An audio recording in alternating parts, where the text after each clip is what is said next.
দেখুন, সমস্যাটা হলো আমি যে কারণে এখানে এসেছি সেটা হয়তো আপনার কাছে একটু অদ্ভুত মনে হতে পারে, কিন্তু আমার কাছে এটা খুবই গুরুত্বপূর্ণ। আমি আগেই আপনাকে বলেছি আপনার কোনো চিন্তা নেই।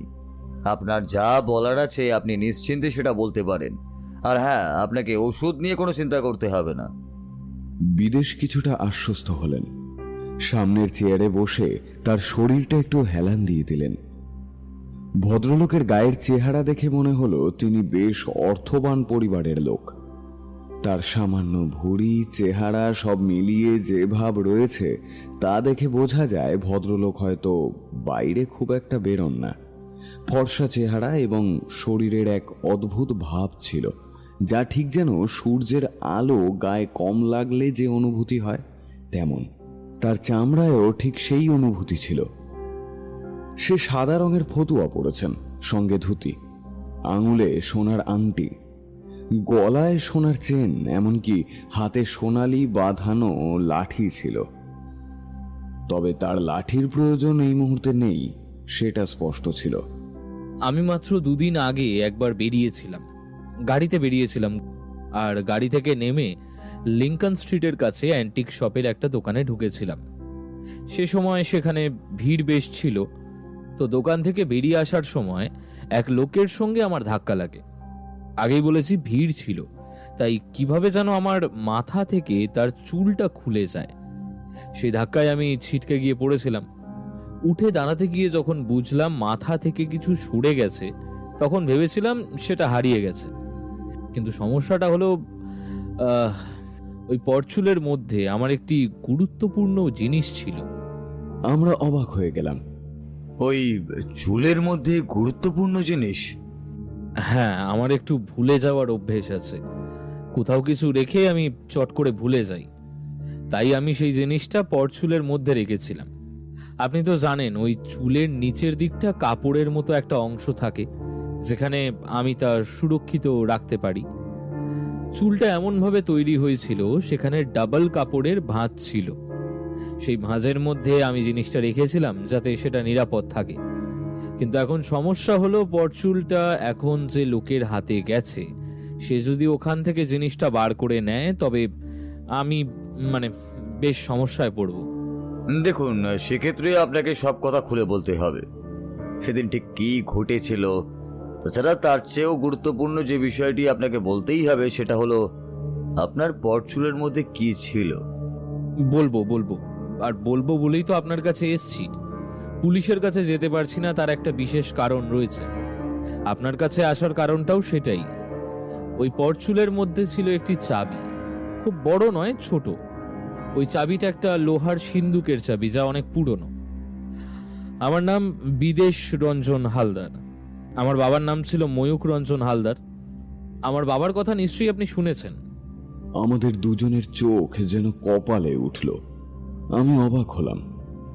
ময়ূররঞ্জন হালদার কলকাতার নামকরা শিল্পপতিদের মধ্যে একজন, যিনি কলকাতায় 10 বছর আগে নিজের খরচে একটি হাসপাতাল প্রতিষ্ঠা করেছিলেন, শুধুমাত্র মানুষের ভালো চিকিৎসার জন্যই। ঠিক বলেছেন, ময়ূক রঞ্জন হালদার আমার বাবা। বাবা 4 বছর আগে মারা গেছেন, সে কথা হয়তো আপনি জানেন। আমি এবং আমার দাদা মানে বিমল রঞ্জন হালদার, আমরা থাকি লিঙ্কন স্ট্রিটের কাছে একটি বাড়িতে।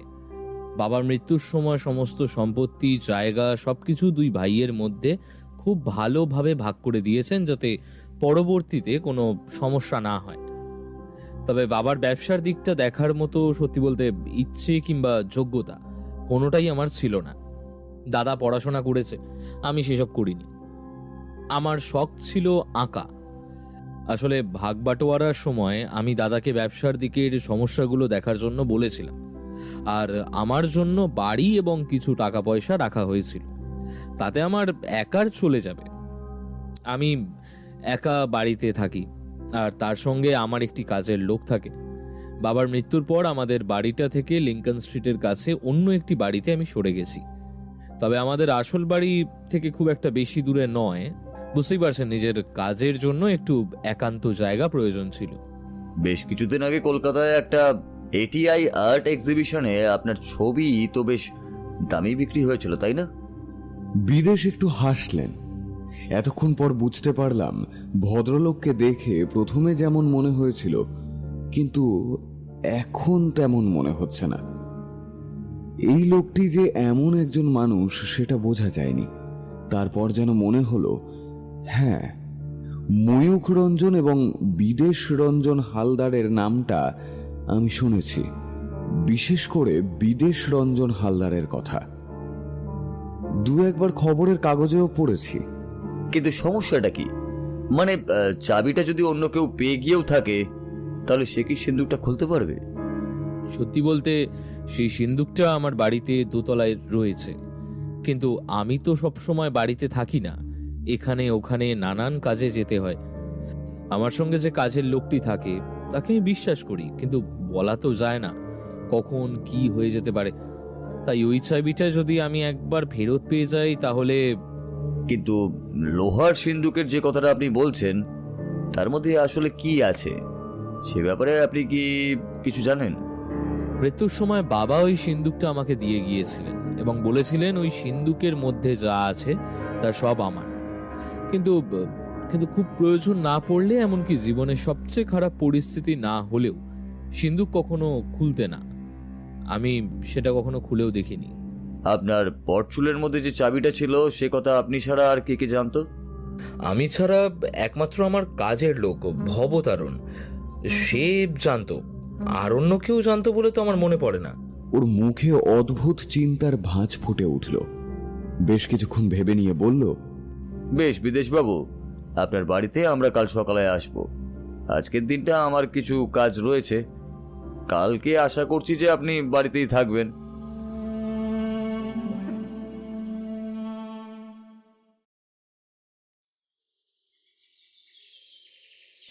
বাবুর মাথার চুলে যে চাবিটা ছিল সে কথা আমি বহুদিন ধরেই জানি। বড়বাবু মারা যাওয়ার পর থেকেই যখন আমরা এখানে চলে এলুম, তখন থেকেই বাবুর মাথার চুলে ওই চাবি ছিল। আচ্ছা, তুমি ছাড়া সে কথা কি আর কেউ জানতো?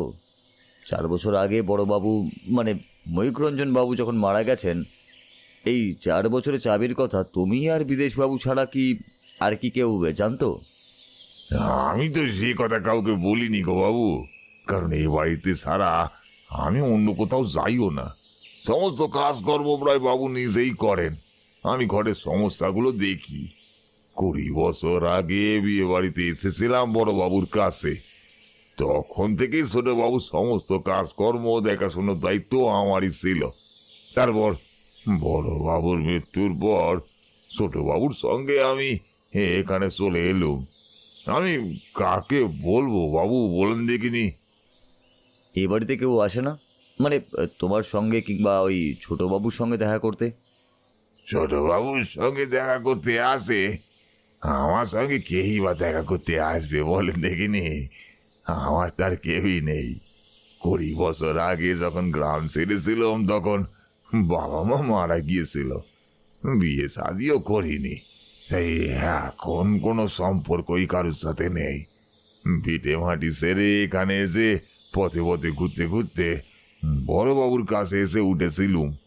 তারপর থেকে প্রথমে ওই বাড়ি, আর এখন এটাই আমার বাড়ি। বড়বাবু, ছোটবাবু, এমনকি ওই বাবুও বেশ ভালো মানুষই। আচ্ছা ভবতরণ, একটা কথা ভেবে বলো তো, এই বিদেশবাবুর পরচুলের মধ্যে যে চাবিটা ছিল সে কথা বিদেশবাবুর দাদা মানে বিমলবাবু নিশ্চয়ই জানতেন। এটি বলার সঙ্গে সঙ্গেই ভবতরণ একবার এদিক ওদিক তাকিয়ে দেখলেন। আমরা ভবতরণের সাথে কথোপকথন করছিলাম। একতলায় বসার ঘরের কাছে বসে বিদেশবাবু দোতলায় কি একটা কাজে গিয়েছিলেন। এমন সময় সিঁড়ির কাছে বিদেশবাবুর পায়ের শব্দ শুনে ভবতরণ তাড়াতাড়ি বললেন, ওই সিন্ধুকে কি আছে সে কথা ওই বিমলবাবু কয়েকবার জানতে চেয়েছিলেন আমাদের বিদেশবাবুর কাছ থেকে। বিমলবাবুকে আমি বড়বাবু বলেই ডাকি। আমাদের বড়বাবুর মৃত্যুর পর সিন্ধুকের কথা জানতে চাইলে ছোটবাবু বলেছিল। কি হবে দাদা, বাবা তো বলেছে খুব সমস্যায় না পড়লে সিন্দুক খুলতে না। বাবার কথা অমান্য করে সেই সিন্দুক আমি খুলবো কি করে? আমি তো সিন্ধুক খুলতে বলছি না, আমি শুধু এটাই বলছি যে ওই সিন্ধুকের মধ্যে কি আছে সেটা একবার যদি দেখা যেত। বাবা সমস্যায় পড়লে সিন্ধুক খুলতে বলেছে, মানে ওর মধ্যে নিশ্চয়ই দামি কিছু থাকবে। যাক, বাবা আমাদের জন্য যা রেখে গেছে তা সঠিকভাবে কাজে লাগাতে পারলে আমাদের আর কোনো কিছুর প্রয়োজন হবে না। তুই তো ব্যবসার কাজ দেখলি না, তুই নিজের মতোই ছবি আঁকা নিয়ে থাকবি। ছবি আঁকা নিয়ে কি পাস তা আমি কিছুই জানি না। বাবাও সে চেষ্টা করেছিলেন অনেকবার। বাবাকে তো আমি বলেছিলাম প্রয়োজন হলে সবকিছু ছেড়ে চলে যাব, কিন্তু ছবি আঁকা আমি ছাড়তে পারবো না। ছবি আঁকাই আমার জীবনের সবচেয়ে গুরুত্বপূর্ণ বিষয়, তাই ওই ব্যাপারে আমি কোনো কথা শুনতে চাই না। এটা তো অনেক আগের কথা, তাই না? বড়বাবুর মৃত্যুর 2 বছর পরই তখনই তো বাড়ি ছেড়ে ছোটবাবু এখানে চলে এসেছিলেন। বড়বাবু ও ছোটবাবুর মধ্যে ঝগড়াও হয়েছিল, তবে খুব বেশি নয়। কিন্তু বড়বাবুর স্ত্রী বড় বৌদিমণি ওই বাক্সটার প্রতি খুব আগ্রহী ছিলেন।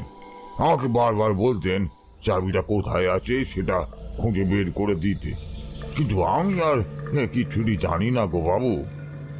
ব্যোমকেশ একবার আমার দিকে তাকালো, তারপর কিছু একটা ভাবতে ভাবতে ওদের সামনে দেওয়ালের দিকে তাকিয়ে রইল। ঠিক তখনই সিঁড়ি দিয়ে বাবু নামতে নামতে বললেন, ওপরে চলে আসুন। আমরা ঘুরে ঘুরে উপরের ঘরে তার ছবিগুলো দেখছিলাম। তার ছবি আঁকার ক্ষমতা সত্যি অদ্ভুত।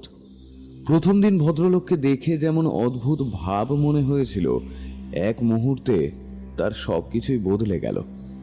তার ছবির বিষয়বস্তু বেশিরভাগ সব কাল্পনিক। প্রকৃতি, অদ্ভুত কিছু মূর্তি, অথবা এমন কোনো দৃশ্য যা হয়তো বিদেশবাবু বা অন্য কারোর চোখে কখনো ধরা পড়েছিল। গ্রামের চিত্র, শহরের চিত্র, এমনকি আরও অনেক কিছু। ঘরের মধ্যে চোখে পড়েনি কোনো পোর্ট্রেট কিংবা মানব চিত্র। আপনি কি পোর্ট্রেট বা মানব চরিত্র নিয়ে ছবি আঁকেন না? না, অনেকেই তাদের ছবি আঁকার জন্য আমাকে বলেছেন, কিন্তু সত্যি বলছি, যে বিষয় নিয়ে কাজ করতে ভালো লাগে না সেগুলো নিয়ে কেন কাজ করব বলুন তো? আপনি আমার ঘরে যে সমস্ত ছবি দেখবেন সবই আমার মস্তিষ্ক প্রসূত। একটি দেওয়ালের পাশে একটি ছবি চোখে পড়ল, একটি প্রজাপতি যা গাছের ডাল থেকে আস্তে আস্তে বাইরে বেরিয়ে আসে। ভালো করে লক্ষ্য করলে বোঝা যায় সেটি ডাল নয়, একটা মাছ। মাছের মধ্যে থেকে প্রজাপতি সেই মুহূর্তে বাইরে বেরিয়ে আসে, এত নিপুণভাবে ফুটিয়ে তোলা যে নিজের চোখে না দেখলে বোঝা যাবে না। ওপরতলার ঘরে ঘুরতে ঘুরতে বিদেশবাবু বললেন, ভবতরণের সঙ্গে কথা বলে কি বুঝলেন? বেশি কিছু নয়, তবে আপনার ওই বাক্সের প্রতি আপনার দাদা এবং বৌদির কিছু কৌতূহল ছিলই। এটাই তো স্বাভাবিক। সমস্ত সম্পত্তি যেখানে বাবা ভালোভাবে ভাগ করে দিলেন, কারণ ব্যবসার ব্যাপারটা আমি দেখতে পারবো না, সেই জন্য সেটা দাদাকে দেওয়া হয়েছিল, এবং তার বদলে আমাকে কলকাতার বাইরে একটা বাড়ি এবং কিছু জমি জমা দিয়ে গিয়েছিলেন। সব দিকেই আমরা দুজনেই সন্তুষ্ট ছিলাম, তবে বাক্সটা শুধুমাত্র আমায় দিয়ে গিয়েছিলেন। স্বাভাবিক নয় কি? কৌতূহল যে আমার ছিল না তা কিন্তু নয়, কিন্তু বাবার কথা অমান্য করতে আমি পারিনি। আপনার কি মনে হয় ওই বাক্সের মধ্যে কি থাকতে পারে? আমার মনে হয় এই বাক্সের মধ্যে এমন কিছু একটা আছে যা বাবার কাছে খুব প্রিয় ছিল, এবং সেটি হয়তো আমারও খুব প্রিয় হবে, আর সেই কারণেই বাবা সেটা আমায় দিয়ে গিয়েছেন। তাছাড়া কঠিন দুঃসময় বাবার জন্য আলাদা করে টাকা পয়সা রেখে যাবেন এমনটা আমি মনে করি না, কিন্তু ওই বাক্সে এমন কিছু থাকতে পারে যা টাকার মূল্যে মূল্যবান না হলেও অন্য কোনো মূল্যে অবশ্যই দামি। আমারও ঠিক তেমনটাই মনে হয়। আচ্ছা, যেখান থেকে আপনার ওই পট চুলটা চুরি হয়েছিল সেই অ্যান্টিক শপের ঠিকানাটা আমাকে একবার দিন তো, সেখানে গিয়ে একবার দেখে আসতে হবে। এরপর বিদেশবাবুর সঙ্গে কিছু কথা বলে আমরা ফিরে এলাম। কি মনে হচ্ছে? কোন ব্যাপারে বলছো? এটাই তো, তুমি কাল বিদেশবাবুকে কথা দিয়ে এসেছিলে তার চেনা সেই অ্যান্টিক শপে গিয়ে একবার খোঁজ খবর নেবে। তাছাড়া আজ সকালে বেরিয়ে কোথাও গিয়েছিলে, পুটিরাম বলল ওখানে গিয়েছিলে নাকি। আমি তো জানি সকালে তুমি একটু ব্যস্ত ছিলে, ফিরতে ফিরতে দুপুর হয়ে গিয়েছিল। তারপরে সে শুনলাম তুমি খাওয়া দাওয়া না করেই নিজের ঘরে চলে গেছো। বুঝলাম ব্যস্ত ছিলে, তাই বিরক্ত করিনি, কিন্তু এখন তো বলো ব্যাপারটা কি হলো। আমরা ঘরে বসেছিলাম, সামনে চায়ের কাপ। ব্যোমকেশ চায়ের কাপে লম্বা করে চুমুক দিচ্ছিল আর হাতে খোলা খাতার দিকে তাকিয়ে কি যেন দেখছিল। বুঝতে পারছিলাম বিদেশবাবুর চাবি চুরির ব্যাপারটা নিয়ে ও ভীষণভাবে জড়িয়ে পড়েছে, কিন্তু এতটা গভীরভাবে ভাবার মতো কিছু এখনো হয়নি। চুলটা চুরি করেছে, সেটা খুঁজে বের করতে পারলে সমস্যা মিটে যাবে। তবে সিন্ধুকে কি আছে সে ব্যাপারে আমারও কিছু কৌতূহল ছিল। ওখানে গিয়েছিলাম ক্যানিং স্ট্রিটের কাছে ওই অ্যান্টিক শপে। প্রথম দিন বিদেশবাবু সামান্য কিছু ভুল বলেছিলেন। লিঙ্কন স্ট্রিটের কাছে অ্যান্টিক শপের কথাও উনি বলেছিলেন, কিন্তু আজ ঠিকানা দেওয়ার সময় দেখলাম সেটা ক্যানিং স্ট্রিটের কাছে হতে পারে। তিনি হয়তো ভুলবশত কথাটা বলে ফেলেছিলেন। যাই হোক, যথারীতি আজ সকালে সেখানে গিয়ে পৌঁছালাম। ছোটখাটো দোকান, বেশি বড় নয়, কিন্তু জিনিসপত্র অনেক রয়েছে। সকালের এই সময়টা বোধহয় খদ্দেরদের ভিড় কমই থাকে। ক্যাশ বাস্কের কাছে বসে একজন মধ্যবয়স্ক ভদ্রলোক, পাকা চুল, তিনিই হিসাব করছিলেন। আমি এগিয়ে গেলে তিনি সামান্য উঠে এসে বললেন, বলুন স্যার, আপনাকে কি দেখাবো? আমি কিছু দেখতে আসিনি, আমি এসেছি মিস্টার হালদার অর্থাৎ বিদেশ রঞ্জন হালদারের তরফ থেকে। কয়েকদিন আগেই আপনার এই দোকানেই তার সঙ্গে একটা ছোট্ট দুর্ঘটনা ঘটেছিল। আপনার সে বিষয় নিশ্চয়ই মনে আছে? হ্যাঁ, মনে থাকবে না কেন? উনি তো আমাদের একরকম বলতে গেলে নিয়মিত কাস্টমার। নতুন কোনো জিনিসপত্র এলে ওনাকে ডাকা হয়। তাছাড়া ভদ্রলোকের আঁকার হাতও চমৎকার। কলকাতার নাম করা চিত্রশিল্পীদের মধ্যে বিদেশ রঞ্জন বাবুকে বাদ দিলে তো আর চলে না। আপনি বসুন। তখন আমি আমার পরিচয় দিলাম। তুমি তো জানো এই সমস্ত কাজে আমি যেটা ব্যবহার করে থাকি সেটা হলো ছদ্মবেশ। আর সেই ছদ্মবেশে আমাকে চেনার ক্ষমতা মাঝে মাঝে তোমারও হয়ে থাকে না। তাহলে ওই দোকানদার যে আমায় আগে খুব ভালোভাবে দেখেনি, সে আমাকে চিনবেই বা কিভাবে? যাই হোক, অন্য একটা পরিচয় দিয়ে তার কাছে ব্যাপারটা খুলে বললাম আমি পুলিশের লোক। দেখুন, চুলটা চলে যাওয়ার পর প্রথমে ব্যাপারটা নিয়ে কিছু ভাবেনি হালদার, কিন্তু পরে জানা যায় তার ওই মাথার উপর চুলের মধ্যে একটা বিশেষ জিনিস ছিল, আর সেটার জন্যই তিনি পুলিশের কাছে এসেছেন। পুলিশ? তার মানে আপনি এসেছেন সেটা খোঁজার জন্য? কিন্তু একবার ভেবে দেখুন স্যার, আমি কি করতে পারি বলুন তো? সেদিন দোকানে অনেক ভিড় ছিল, তাড়াহুড়োর মধ্যে কখন তার মাথা থেকে সেটা পড়ে গেছে, আর তার মধ্যে কখন সেটা কে তুলে নিয়ে গেছে সেটা আমি বা কিভাবে বলবো বলেন দেখিনি? আপনি সে বিষয়ে কিছু বলতে পারেন না সে কথা আমি জানি, কিন্তু যদি আপনার কাউকে সন্দেহ হয়, দেখুন এমন কাজ যদি কেউ করে থাকে তাহলে তার উপর নজর রাখা প্রয়োজন। সেদিন সকালে নিশ্চয়ই দোকানে এসেছিলেন তিনি, এবং অনেকক্ষণ ধরেই বিদেশবাবুর উপর নজর রেখেছিলেন। সুযোগ বুঝে তাকে ধাক্কা দিয়ে মাথা থেকে চুলটা খুলে নেওয়া হয়। তিনি নিজেই স্বীকার করেছিলেন যে তারপর চুলটা মাথায় সামান্য আলগা হয়ে এসেছিল। তিনি সেটা নিয়ে এই দোকানেই ঢুকেছিলেন আর কি। তারপর ভেবেছিলেন পরে হয়তো সেটা ঠিক করে নেবেন, তবে তার আগে। না স্যার, আমি তো তেমন কিছুই জানি না। তবে কি ব্যাপারে? সেদিন তো বিদেশবাবুর সঙ্গে আমার কথাও হয়েছিল।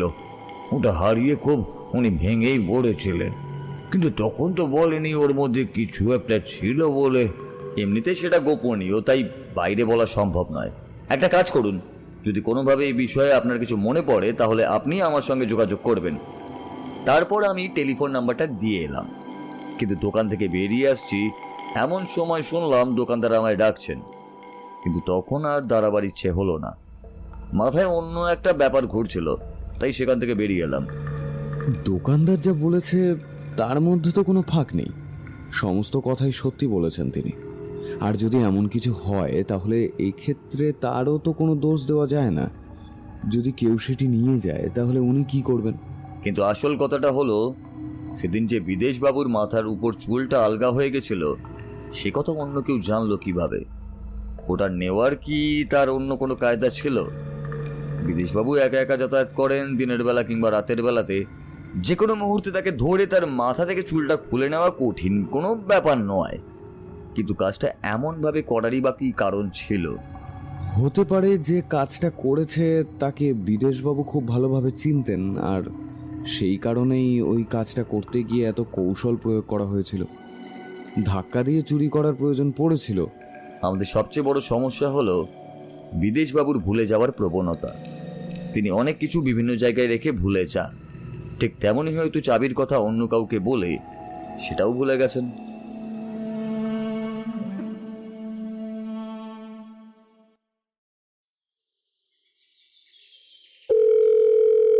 আজ সকালে একটা ফোন এলো।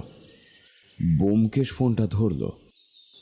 কথা শুনে মনে হলো বিদেশবাবুর সঙ্গে কথা বলছিল। এই প্রান্তের কথাই শুধু শুনতে পেলাম, অপর প্রান্তের কথাগুলি শোনা গেল না।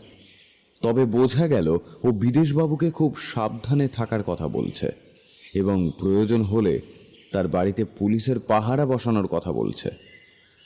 ফোন রাখতেই বললাম, আবার কি হলো? হঠাৎ করে আবার বাড়িতে পুলিশ পাহারার প্রয়োজন পড়লো কেন? এক্ষুনি আমাদের বেরোতে হবে। কাল রাতে বিদেশবাবুর কাজের লোক ভবতারণ খুন হয়েছে। আমি প্রায় চেয়ার থেকে লাফিয়ে উঠে দাঁড়ালাম। কি বলছো? ভবতারণ খুন হয়েছে? কিন্তু ভবতারণকে কেউ খুন করতে যাবে কেন? এটাও ওখানে না গিয়ে পৌঁছানো পর্যন্ত বুঝতে পারবো না। এখনই আমাদের বেরোতে হবে। চলো, পুলিশ ঘটনাস্থলে কিছুক্ষণের মধ্যেই এসে পড়বে, তার মধ্যেই আমাদেরকে ঢুকতে হবে। নাহলে বুঝতেই পারছো, যদি দেখা যায় অন্য কোনো পুলিশের অধীনে কেসটা পড়েছে তাহলে সমস্যা আরও বাড়বে। ওর কথাগুলো শুনে আমি তাড়াতাড়ি প্রস্তুত হয়ে নিলাম। তারপর দুজনেই বেরিয়ে পড়লাম। বিদেশবাবুর বাড়িতে গিয়ে পৌঁছতেই চোখে পড়ল পুলিশ ইতিমধ্যেই ঘটনাস্থলে পৌঁছেছে। পুলিশ অফিসারের সঙ্গে দেখা করে আমরা সরাসরি ঘটনাস্থলে চলে গেলাম। সিঁড়ির কাছে মৃতদেহ পড়েছিল উল্টো হয়ে এবং পিঠে একটা ছুরি গাঁথা। পাশে একটা চেয়ারে বসে ফ্যাকাশে মুখে বিদেশবাবু বসেছিলেন। আমরা গিয়ে সেখানে বসলাম। বিদেশবাবু বললেন, কোথা থেকে যে কি হয়ে গেল আমি কিছুই বুঝতে পারছি না। কাল রাতে একবারও কোনো শব্দ পাইনি, কিচ্ছু বুঝতে পারিনি। যদিও কাল রাতে একটু দেরি করে ঘুমোতে গিয়েছিলাম, আর জানেন তো, একবার ঘুমোতে গেলে আমার ঘুম সেই সকাল না হওয়া পর্যন্ত ভাঙে না। ব্যাপারটা কি হয়েছিল সেটা একটু খুলে বলতে হবে মিস্টার হালদার। আজ সকালে মৃতদেহ আপনি তো প্রথম দেখেছেন। সকালবেলায় ঠিক কি ঘটেছিল? কাল রাতে একটু দেরি করেই ঘুমোতে গিয়েছিলাম। একটা ছবি আঁকছিলাম, কিন্তু মনটা বেশ কিছুদিন ধরেই ভালো যাচ্ছিল না, তাই ছবি আঁকার কাজটা ধীর গতিতে চলছিল। এমন একটি পরিস্থিতি যখন হয়ে গেল তখন আর কিছু লুকিয়ে লাভ নেই। মানে একদিন আগে আমার মাথার ওপরে চুলটা হারিয়ে গিয়েছিল, আর সেই মাথার চুলের মধ্যে একটা জিনিস ছিল যা আমার কাছে খুবই দামি। এইসব নিয়ে আমি চিন্তায় ছিলাম। তারপর কাজ সেরে অনেক রাতে যখন ঘুমোতে যাই তখনও একবার নিচে নেমে গিয়েছিলাম, সবকিছু ঠিক ছিল। তারপর সকালে ঘুম ভাঙতেই দেখি ঘড়িতে প্রায় 9টা বেজে গেছে। এতক্ষণে ঘুম ভাঙল। বিশেষত ওঠার পরে আমাকে ভবতারণ ডাকাডাকি করতে শুরু করেছে। তার উপরে তখন রাগ করলেও পরে বুঝতে পারলাম সে ঠিকই করেছে, কারণ সকালে উঠে ব্রেকফাস্ট করে স্নান খাওয়া দাওয়া করে আবার ঘুমোতে চলে যাই প্রায় বিকেল পর্যন্ত। এটাই ছিল আমার রুটিন। কিন্তু আজ ভবতারণ ডাকেনি দেখে একটু রেগে দরজা থেকে বেরিয়ে ভবতারণের নাম ধরে ডাকতে ডাকতে সিঁড়ির কাছে আসছিলাম। নিচের দিকে তাকিয়ে আমার চক্ষু স্থির হয়ে যায়। প্রথমে বুঝতে পারিনি, কিন্তু পরে ভালো করে তাকিয়ে তার পোশাক দেখেই বুঝতে পারলাম যে এটা ভবতারণ। তার পিঠের কাছে একটা ছুরি গাঁথা ছিল। তারপর আমার চোখ চলে গেল বাইরের দরজার দিকে। বাইরে যাবার দরজাটা খোলা ছিল। তার মানে অপরাধী এসেছিল এই দরজা দিয়ে। কিন্তু রাতের বেলায় এত কিছু হয়ে গেল অথচ আপনার ঘুম ভাঙলো না? আসলে বেশ কিছুদিন ধরেই শরীর এবং মন আমার ঠিক ভালো যাচ্ছে না, তাই আমার ডাক্তারের সঙ্গে এ বিষয়ে কথা বলাতে তিনি আমাকে একটা হালকা ঘুমের ওষুধ দিয়েছিলেন। আপনি চাইলে সেই ওষুধ আপনাকে দেখাতে পারি এবং ডাক্তারের সঙ্গেও কথা বলাতে পারি। আচ্ছা, মৃতদেহটা এখন যেভাবে পড়ে আছে ঠিক সেভাবেই পড়েছিল তো? এই বাড়িতে তারপর আর কেউ ঢুকেছিল কি? আর হ্যাঁ, আরেকটা কথা, সদর দরজাটা ভিতর থেকে নিশ্চয়ই বন্ধ থাকতো, তাতে তালা দেওয়াও নিশ্চয়ই থাকতো, তাই না? তার মানে আপনি মনে করছেন বাইরে থেকে কেউ এসে দরজা ধাক্কা দিতে তারপর দরজা খুলে গিয়েছিল? কিন্তু ভবতারণ বাইরের কাউকে এত রাতে বাড়িতে ঢুকতে দেবে কেন? যদি সেটা ভবতারণের পরিচিত কেউ হয় তাহলে তাকে ভবতারণ নিশ্চয়ই বাড়িতে ঢুকতে দেবে। আর তার উপর যদি ভবতারণের সঙ্গে তার সম্পর্ক ভালো থাকে তাহলে ব্যাপারটা অন্যদিকে খাটে। আর হ্যাঁ, আরেকটা কথা অফিসার, একবার ভেবে দেখুন, অপরাধী ঠিক সেই সময় বাড়িতে এসেছিল যখন ভবতারণ একতলায় একা ছিল এবং ওপরতলায় বিদেশবাবু ঘুমিয়েছিলেন। বিদেশবাবু রাত 2টোর একটু পরে একবার নিচে নেমে এসেছিল, তখন কিন্তু সবকিছুই ঠিকঠাক ছিল এবং সেই সময়টা ভবতারণও জেগেছিল। কে, তাই তো বিদেশবাবু? হ্যাঁ, বাথরুমের ব্যবস্থা একতলাতেই ছিল। যখন আমি নেমেছিলাম তখন ওটার সময় দেখলাম ভবতারণের ঘরে আলো জ্বলছে। ভবতারণ দরজার কাছে এসে আমায় জিজ্ঞেস করেছিল কিছু লাগবে নাকি। আমি ওকে শুয়ে পড়তে বললাম। প্রত্যেক দিন কি ভবতারণ এত রাত পর্যন্তই আপনার জন্য অপেক্ষা করে? আর আপনি শুতে যাওয়ার পরেই কি সে ঘুমোতে যায়? এ কথায় বিদেশবাবুর কিছু খটকা লাগলো। হঠাৎ করে তিনি বললেন, না তো, ভবতারণ রাত 11টার মধ্যে খাওয়া দাওয়া করে ঘুমিয়ে পড়ে। আমার জন্য ফ্লাক্সে চা করা থাকে, প্রয়োজন হলে সেই চা আমি রাতে খাই।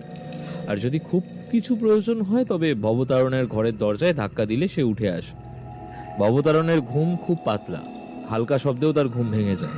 তাহলে এত রাত পর্যন্ত ভবতারণ জেগেছিল, সে ব্যাপারে আপনি কিছু মনে করেননি? বিদেশবাবু, আমাকে একবার আপনার দাদার বাড়িতে যেতে হবে। পুলিশ রাতেও এখানে আপনার বাড়িতে পাহারা দেবে, কারণ বলা যায় না, আবার আপনার বাড়িতে হামলাও হতে পারে। আর ওই সিন্দুকটা যথাস্থানে আছে তো? আমি দেখছি সেটা ওখানেই আছে। তাহলে অপরাধী বাড়িতে ঢুকে শুধুমাত্র ভবতারণকেই মারতে চাইলো, নাকি আর অন্য কিছু ব্যাপার রয়েছে? আচ্ছা, চলুন তো একবার সিন্দুকটা দেখে আসি। এই কথা বলে আমরা সবাই দোতলায় গেলাম। সেখানে গিয়ে বিদেশবাবু শেষের দিকের একটা ঘরের দরজা খুলতে শুরু করলেন। চাবির গোছা দিয়ে বিদেশবাবু ঘরের দরজা খুলে দেন। তারপর ঘরের ভেতরে ঢুকতে গিয়ে বলেন, এটা স্টোর রুম বলা যায়। সেখানে একটি ছোট্ট আলমারি রয়েছে, সেই আলমারিতে রাখা একটা লোহার মাঝারি আকারের বাক্স। আর এই হলো সেই বাক্সটা। ব্যোমকেশ এগিয়ে গিয়ে বাক্সটা হাতে তুলে নেন। তারপর সেটি ঝাঁকাতে গিয়ে ওর মুখে কিছু মুহূর্তের জন্যে অস্বাভাবিক অবস্থা দেখা যায়। সর্বনাশ, বাক্সটা তো খালি। এক মুহূর্তের মধ্যে আমি আর পুলিশ অফিসার অবাক হয়ে গেলাম। আর বিদেশবাবু তার তেল চকচকে টাকওয়ালা মাথায় দুটি হাত রেখে ধপ করে মেঝের ওপর বসে পড়লেন। এরপর আমরা সোজা গেলাম বিদেশবাবুর দাদা বিমল বাবুর বাড়িতে। ভনিতা না করে সরাসরি কাজের কথা এলাম। ওনারা রীতিমতো অস্বীকার করল। আমি বললাম, বিমলবাবু দেখুন, ওই বাক্সে কি ছিল সেটা জানার জন্য কৌতূহলী আপনি ছিলেন না। তবে আপনি যদি বলেন আপনি এমন কাজ করতে পারেন না, তাহলে আমিও তাই বিশ্বাস করি। আপনারা কিন্তু কোনো প্রমাণ ছাড়াই আমাদের উপর দোষারোপ করছেন। সেটা একটু পরেই বলবো। আর তাছাড়া ওই বাক্সের ভিতরে যে জিনিসগুলো ছিল তা যে এখন এই বাড়িতেই আছে সে ব্যাপারে আমি নিজেই নিশ্চিত। তার মানে আপনি বলতে চাইছেন যে আমি নিজেই আমাদের সম্পত্তি আমার ভাইয়ের কাছ থেকে চুরি করেছি? আমি একবারও বলিনি আপনি এটা করেছেন, আমি শুধু বলেছি চুরির মাল এই বাড়িতে আছে। আচ্ছা, আপনি সপ্তাহখানেক আগে আপনার ভাইকে আপনার বাপের বাড়িতে এনেছিলেন না? এই কথায় হঠাৎ করে বিমল বাবুর বউ মলিনা দেবীর মুখটা কেমন যেন হয়ে গেল। কোনো রকমে নিজেকে সামলে নিয়ে তিনি বললেন, আমার ভাই? হ্যাঁ, আমার ভাই তো এসেছিল, কিন্তু কাল সন্ধ্যায় সে চলে গেছে। আসলে মায়ের শরীরটা ভালো ছিল না তো, তাই। এ কি, তোমার ভাই কাল সন্ধ্যায় চলে গেছে? হ্যাঁ, সে তো বেরিয়েছিল, কিন্তু চলে যাওয়ার কথা তো আমায় বলেনি। আর তাছাড়া তোমার মায়ের অসুস্থতার খবরও এখন জানলাম। তোমায় বলবো বলেই ভাবছিলাম। আসলে তোমার এত কাজের চাপ, তারপরেও যদি সমস্ত কিছু তোমায় বলি তাহলে তো ঠিক হবে না, তাই না? তবে তবে ভাই সময় মতো পৌঁছে গেছে, আর মায়ের শরীরটা ঠিক হলে সে আবার আসবেও বলেছে। হ্যাঁ, কিন্তু আমার মনে হয় না মলিনা দেবী আপনার ভাই কাল সন্ধ্যায় বাড়ি থেকে বেরিয়ে তার বাড়ির উদ্দেশ্যে রওনা হয়েছে বলে। আমার ধারণা সে আজ ভোরবেলা তার বাড়ির উদ্দেশ্যে রওনা হয়েছে, এবং যদি সেখানকার থানায় খোঁজ নেন তাহলে আপনি নিশ্চিত জানতে পারবেন সে কোথায় গেছে। তাছাড়া আমার মনে হয় না আপনার বাড়ির অন্য লোকেরা আপনার পরিকল্পনার ব্যাপারে জানে। তাই যদি এখন আপনার বাড়ির লোকেদের সঙ্গে কথা বলা যায় তাহলে আমরা সত্যিটা জানবো। আপনি কি বলতে চাইছেন? আপনি বলছেন আমার স্ত্রী এমন কিছু করেছে? কিন্তু কেন? আমাকে একটু সময় দিন, আমি সব বলছি। হ্যাঁ, আপনার বাড়ির সম্বন্ধে খবর নেওয়ার ব্যবস্থা হয়ে গেছে এবং আপনার দারোয়ানের সঙ্গে ভালোভাবে কথা বলে বোঝা যাবে যে আপনার ভাই আজ ভোরবেলা এখানে এসেছিল এবং তার কিছুক্ষণ পরেই সে আবার চলেও গেছে। টাকা দিয়ে তাকে ঠকানো সম্ভব, তবে চেরার চাপে সব সত্যই একদমই ভেঙে পড়বে। আপনি মিথ্যে বলছেন। আপনার দারোয়ান আমাদেরকে সবকিছুই বলেছে। আজ ভোরবেলায় আপনার ভাই এখানে এসেছিল এবং সে তার কিছুক্ষণ পরেই এখান থেকে চলে গেছে। আমার ভাই কাল রাতে শেষের দিকে ভোরবেলা। ঋতু হয়ে কথাটা বলতে গিয়ে হঠাৎ মাঝপথে থেমে গেলেন বিমলবাবুর স্ত্রী মলিনা দেবী। ভোরবেলা নয়, শেষ রাতে, অর্থাৎ ওই 4টের কিছু আগে আপনার ভাই এই বাড়িতে এসেছিল। তবে সে বেশিক্ষণ এখানে থাকেনি এবং দ্রুতই চলে গেছে। দারোয়ান আমাদের এই বিষয়ে কিছু বলবে না, কারণ তাদের পক্ষে এত কিছু জানার কথাও নয়। বাড়ির পেছনের দিকে পাঁচিলের কাছে আপনার সঙ্গে তার দেখা হয়েছিল, কি তাই তো? আচ্ছা মলিনা দেবী, তার আনা জিনিসপত্রগুলো আপনি কোথায় গুছিয়ে রেখেছেন একটু বলুন তো। বেশ করেছি, আমাদেরও ভাগ রয়েছে। শুধু বাবার দেওয়া জিনিসটা ওকেই তো আর দেওয়া যাবে না। কতবার বলেছি ওকে, কতবার বলেছি বাবাকে বলতে যে ওটার মধ্যে যা কিছু আছে সেটা যেন পুরোটা ছোট ছেলেকে না দেওয়া হয়, কিন্তু তিনি তো আমার কোনো কথাও শোনেনি, জানার চেষ্টাও করেননি। আসলে তাতে কি লেখা ছিল সেটা যদি একবার জানার চেষ্টা করতো। তোমার মনে যে বাবার প্রতি এবং আমার ভাইয়ের প্রতি এত হিংসা রয়েছে তা আমি জানতাম না। ওটার মধ্যে কি ছিল সেটা জানার কৌতূহল আমারও ছিল। তবে তবে বাবা যখন ওটা ভাইকে দিয়েছিল আমি কি করে দেখব? আর ভাই তো নিজেও ওটা কখনো খুলে দেখেনি। খুলে দেখার ব্যাপারটা তোমাকে কে বলেছে? খুলে না দেখলে কেউ তো সেই চাবিটা নিজের মাথার ওপর চুলের মধ্যে গোপনে রাখবে না। ভাগ্যিস আমার ভাই বাড়িতে গিয়ে ভবতারণের সঙ্গে কথা বলার সময় তার মুখ থেকেই ওই চুলের মধ্যে চাবি রাখার ব্যাপারটা বের করেছিল, না হলে আমরা আর সেই চাবি খুঁজেও পেতাম না। বাক্সের মধ্যে থাকা দামি জিনিসগুলো আমাদের কাছেও আসতো না, কিন্তু তার মধ্যে আমি জানি খুব কম জিনিস ছিল, অকারণে কয়েকটা ছবি ছিল। যেগুলো আপনি অকারণ ছবি বলছেন সেগুলো কিন্তু অকারণ নয়।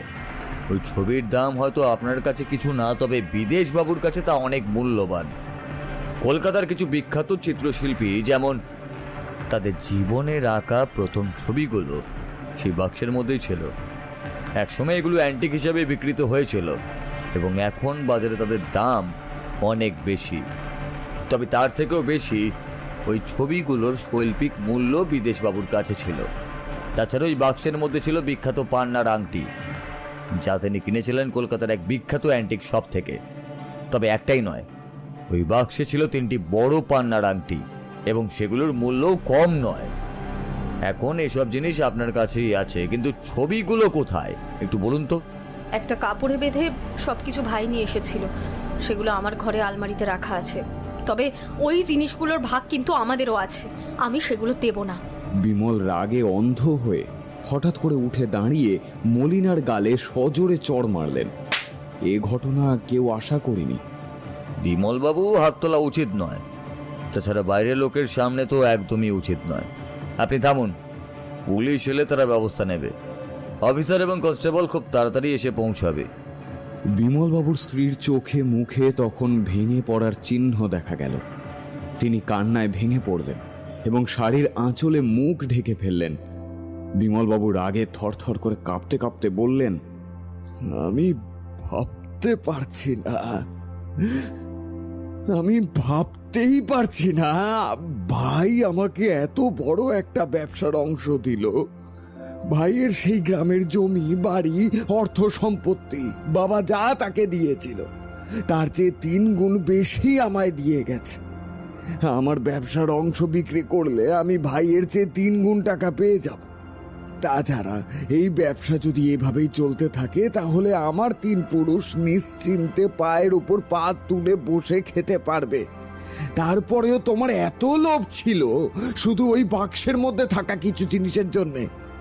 বিমলবাবু এই কথাগুলো বলার পরেই বুঝতে পারছিলাম তার মনে আবেগের ঝড় বয়ে যাচ্ছে। একটু পরেই দরজা দিয়ে ঢুকলেন বিদেশবাবু, সঙ্গে পুলিশ অফিসার। আপনার কথা মতো খবর পাঠিয়ে দিয়েছি। আশা করছি বিকেলের মধ্যে কিছু একটা জানতে পারবো। পথে বিদেশবাবুর সঙ্গে দেখা হলো, তাই তাকে নিয়ে চলে এলাম। দাদা, এসব আমি কি শুনছি? তুমি নাকি... সব কিছু আমার জন্যে হয়েছে রে, সব কিছু আমার জন্যে হয়েছে। আমি যদি এতটা বিশ্বাস না করতাম, যদি সব কিছু এমনভাবে ছেড়ে না দিতাম, তাহলে হয়তো আমাদের কাজের লোক হরিচরণ বলেছিল যে সে আমার স্ত্রীর সাথে ওই বাক্সের ব্যাপারে তার ভাইয়ের সঙ্গে কথা বলতে শুনেছে, কিন্তু আমি তখন কিছুই বুঝতে পারিনি। তাহলে তো অফিসারের কথাই সঠিক। বাক্সের ব্যাপারে তোমরা যদি কিছু বলতেও আমি সেটি এমনিই দিয়ে দিতাম। বাবা আমাকে যা দিয়ে গিয়েছিল তার মূল্যটা টাকা দিয়ে পরিমাপ করা যায় না। আমার কাছে সেটা ছিল বাবার স্মৃতি হিসাবে। আমি তো দাদাকে বলেছিলাম যদি কোনো সমস্যা হয় তখন আমরা সেই বাক্স খুলে যা কিছু পাবো তা ভাগাভাগি করে নেব। বিদেশবাবুর কথায় বুঝতে পারলাম ভবতারণের মৃত্যুতে বিদেশবাবু যে এতটা শোকাহত হয়ে পড়েছিলেন সেটা আমরা আগে ঠিকভাবে বুঝতে পারিনি। বিমলবাবুর স্ত্রী আর কিছু বলছেন না, বিমলবাবুও যেন স্তব্ধ হয়ে গেছেন। তাদের বাড়ির 3 জন কাজের লোক একটু দূরে দাঁড়িয়ে আছে। পরিস্থিতি কিছুটা অস্বাভাবিক হয়ে গিয়েছিল। ঠিক আছে অফিসার, চুরি হওয়া সমস্ত কিছুই এই বাড়িতেই আছে, এখান থেকে ব্যাপারটা আপনি হ্যান্ডেল করুন। আর ওই ছেলেটির খোঁজ পেলে একবার আমায় জানাবেন। এখন আমাদের কাজ এখানেই শেষ। বিদেশবাবু, আপনার চুলের মধ্যে যে চাবিটা ছিল সেটা হয়তো আপনি খুঁজে পাবেন, জিনিসগুলোর কথা আমি জানি না। বিদেশবাবু কোনো উত্তর দিলেন না, পাথরের মূর্তির মতো বসে রইলেন। সামনের চেয়ারটায় তিনি বসলেন। আমরা বেরিয়ে এলাম সেখান থেকে। রাস্তায় এসে বললাম, আর একটা কথা বলো, তুমি তো বলেছিলে ছেলেটি ধরা পড়লে বাকিটুকু বলবে। এখন তো সে ধরা পড়েছে, কিন্তু কি? ধরা পড়েছে, স্বীকার করেছে, কিন্তু চাবিটা এখনো খুঁজে পাওয়া যায়নি। আর দুঃখের বিষয় কি আর বলবো, এত দামি আর এত বিখ্যাত 3টে পেন্টিং যেগুলো ময়ূররঞ্জন বাবু নিজের জীবন দিয়ে আগলে রেখেছিলেন, সেগুলোও তাদের হাতে পড়ে নষ্ট হয়ে গেছে। সেগুলো পুনরুদ্ধারের চেষ্টা চলছে, তবে আগের মতো আর কিছুই হবে না, ছবিগুলো ছিঁড়ে গেছে। তাহলে কি করা যাবে? আচ্ছা, ময়ূররঞ্জন বাবু কেন এইসব জিনিসগুলো বিদেশবাবুকে দিয়েছিলেন? ময়ূররঞ্জন বাবু ব্যবসায়ী ছিলেন, তবে শিল্পের প্রতিদান তাকে কখনো অমান্য করতে বাধ্য করেননি। তাছাড়া তুমি তো জানো তিনি ভালো মনের মানুষ ছিলেন। হয়তো ব্যবসা বাঁচানোর জন্য তিনি দুজনকে পাশে রেখেছিলেন। পরে যখন তার ছোট ছেলেকে দেখলেন, বুঝতে পারলেন তার চোখ অন্যদিকে। সে কারণে তিনি পরবর্তী সমস্ত কিছু আলাদা করে তার ছোট ছেলেকে দিয়ে গিয়েছিলেন এই বাক্সটা। আর এই বাক্সটার মধ্যে ছিল তার 3টি বিখ্যাত ছবি, দামি অলংকার সহ, যা বিক্রি করে হয়তো তার অসময়ে কাজে লাগতে পারত। শিল্পীর জীবন সবসময় সুখকর হয় না, তুমি তো জানো। তাই হয়তো ভবিষ্যতে কিছু হতে পারে ভেবে ভয় তিনি এই কাজটাই করেছিলেন। কিন্তু বাকিটা কিভাবে হলো? মানে চুল চুরি, আর তারপর ওই বাড়ি থেকে বাক্সের মধ্যে থাকা সমস্ত কিছু চুরি করা। এখানেই হলো আসল গল্প। বাক্সের মধ্যে কি আছে তার উপর বিমল বাবুর কৌতূহল থাকলেও তার লোভ ছিল না, কিন্তু তার স্ত্রী মলিনা দেবীর লোভ ছিল। তার বাড়ির এলাকায় খোঁজ খবর নিয়ে জানা গেছে তিনি যে পরিবার থেকে এসেছেন সে পরিবার মধ্যবিত্ত। তার পরিবারের অন্যান্য লোকেদের স্বভাব চরিত্র সম্পর্কে খুব একটা ভালো খবর আমরা পাইনি। বাক্সের প্রতি তার একটা লোভ বরাবর থেকেই ছিল। তারপর যখন তার ভাই এখানে আসে তখন থেকেই সেটা আরো বেড়ে যায়। তার ভাইয়ের ব্যাপারে খোঁজ নিয়ে জানা যায় সে এই বছর 3 জেল খেটেছিল। জেল থেকে বেরিয়ে মাসখানেক আগেই সেখানে থাকতে শুরু করেছিল। প্রথম সবই ঠিক ছিল, কিন্তু তারপরে ভাইয়ের সঙ্গে বাক্সের ব্যাপারে কথা বলতে বলতেই একটা পরিকল্পনা করে ফেলে মলিনা দেবী। বিমল বাবুর স্ত্রী বা মলিনা দেবীর ভাই বাড়িতে এসে সময় সুযোগ করে ভবতারণের সঙ্গে আলাপ জমিয়ে ফেলে এবং তার কাছ থেকে সমস্ত কিছু জানে। সেদিনও হয়তো সকালের দিকে অথবা তার আগে কোনো একটা সময় বাড়িতে গিয়েছিল মলিনা দেবীর ভাই বিশ্বনাথ। তারপর সেই অনুযায়ী সেই চাবিটা চুরি করে এবং অন্যদিন, মানে যেদিন ওই বাড়িতে যায় সেদিন তার কথাতেই বোধহয় দরজাটা খুলে দিয়েছিল ভবতারণ। কিন্তু ভবতারণ বোধহয় কোনোভাবে এই কাজের সঙ্গে যুক্ত হতে চায়নি, তাই বাধ্য হয়ে তাকে খুন করতে হয়। হয়তো চিৎকার করেছিল, কিন্তু ঘুমের ওষুধ খেয়ে ঘুমিয়ে পড়েছিলেন বিদেশবাবু, তাই কিছুই শুনতে পাননি। তারপর চাবি খুলে ঘরের দরজা খুলে বাক্স থেকে জিনিসটা নিয়ে আসাটা কঠিন কাজ ছিল না, কিন্তু সমস্যাটা বাঁধিয়ে ফেলল ভবতারণের মৃত্যু এবং দরজা খোলা থাকা। ওইখানেই আমার সন্দেহ হয়, কেন ভবতারণ দরজা খুলে দিল?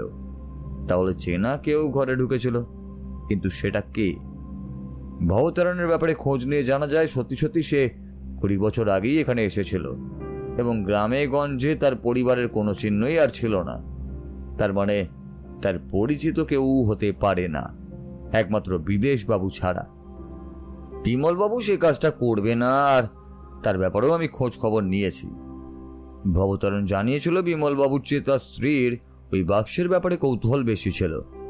তারপর খোঁজ নিয়ে জানা যায় কিছুদিনের মধ্যে বিমলবাবুর স্ত্রীর ভাই এসেছিল। তারপর খোঁজ খবর নিয়ে জানা যায় কিছুদিনের মধ্যেই বিমলবাবুর স্ত্রী মলিনা দেবীর ভাই এসেছিল। এরপর দুয়ে চার করতে পারি, এবং কাল সকালে অফিসারকে দিয়ে মলিনা দেবীর ভাইয়ের ব্যাপারে খোঁজ করতে গিয়ে জানা যায় যে সে জেল খাটা আসামি এবং এর আগেও সে এমন কাজ করেছে। তারপরে এই বাড়ি থেকে 3টি ছবি, পান্না এবং সোনার গহনাগুলো উদ্ধার করার পর বাকি তো সবকিছুই পরিষ্কার হয়ে যায়, তাই না ভাইয়া? ভাইয়ে ভাইয়ের সম্পত্তি নিয়ে বিবাদ হয় বলে শুনেছি, কিন্তু এখানে ভাইয়ে ভাইয়ে বিভক্ত তো দূরের কথা, এত সম্পত্তি নিয়ে এত সুন্দর বন্টন, এটা আমি খুবই কম দেখেছি। অথচ তারপরেও এত কিছু। অর্থই অনর্থের মূল, বুঝলে? যদি ময়ূররঞ্জন বাবুর অর্থ কম থাকতো তাহলে ভাগাভাগিটা খুব ভালোভাবেই করতে পারতেন, তারপরে হয়তো আর কোনো সমস্যাই হতো না। বেশি অর্থ থাকার কারণে সমস্যাটা হয়েছে। শুধু শুধু মাঝখানে ভবতারণের প্রাণটা চলে গেল। চলো চলো, আজ একটু ঘুরে আসি, অনেকদিন হলো বাইরে কোথাও আর যাওয়া হয়নি। আমি মনে মনে হাসলাম। বউঠান বাড়িতে নেই, তাই ঘুরে নাও। হ্যাঁ, ঠিকই বলেছ, বিয়ে তো করনি, করলে বুঝতে পারতে। এখন চলো।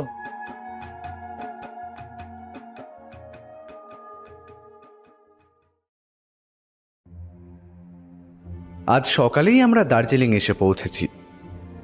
ব্যোমকেশকে কয়েকবার সত্যবতীকে আনার কথা বললেও সে কিন্তু শোনেনি। কেন জানি না, আমার বারবার বলা সত্ত্বেও সে ব্যাপারটাকে সুন্দরভাবে এড়িয়ে যাচ্ছিল।